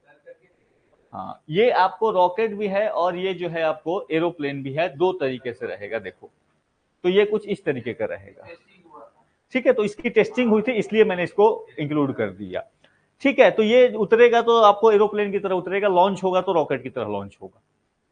बात समझ में आ रही है? तो ये 2 स्टेज इस तरीके की इसकी बात है। तो रीयूजेबल अभी ये डेवलपमेंट के स्टेज में है, तो इससे जुड़ा कुछ न्यूज है। इसमें बहुत सी चीजें टेस्ट करनी है ना, अभी बहुत सी चीजें टेस्ट करनी होती है। ये तो इन्होंने उतार के देखा कि अच्छा उतरने में सक्षम है, अभी लॉन्च होगा कि नहीं अभी तो वो भी टेस्ट करने का है।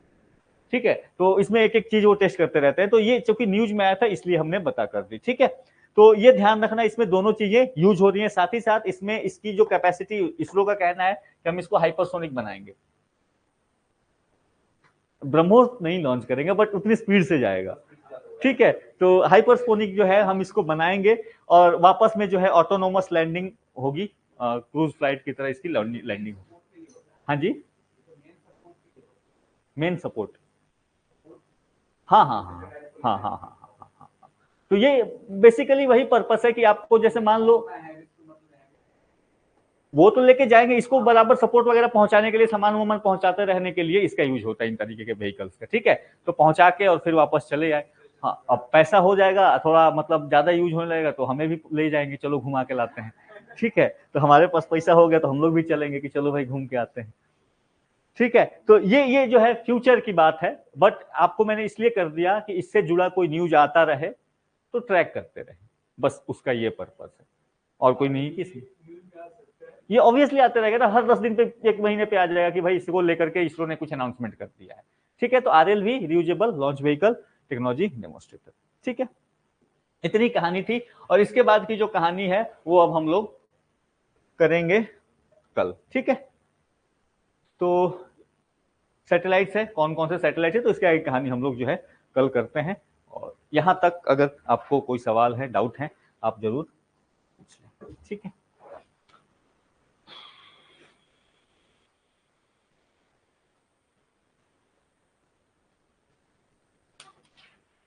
आपका मैंने ये कॉम्प्रिहेंसिवली ही करा दिया है। ठीक है, ये चैप्टर भी आपका कॉम्प्रिहेंसिवली भी है, छूटा नहीं है इसमें कुछ आपको। और इतना भी कर लेंगे तो फिर आप बस करंट अफेयर्स पढ़ते रहें, फील करते रहें, बाकी पीछे से कुछ नहीं छूटेगा इसमें से।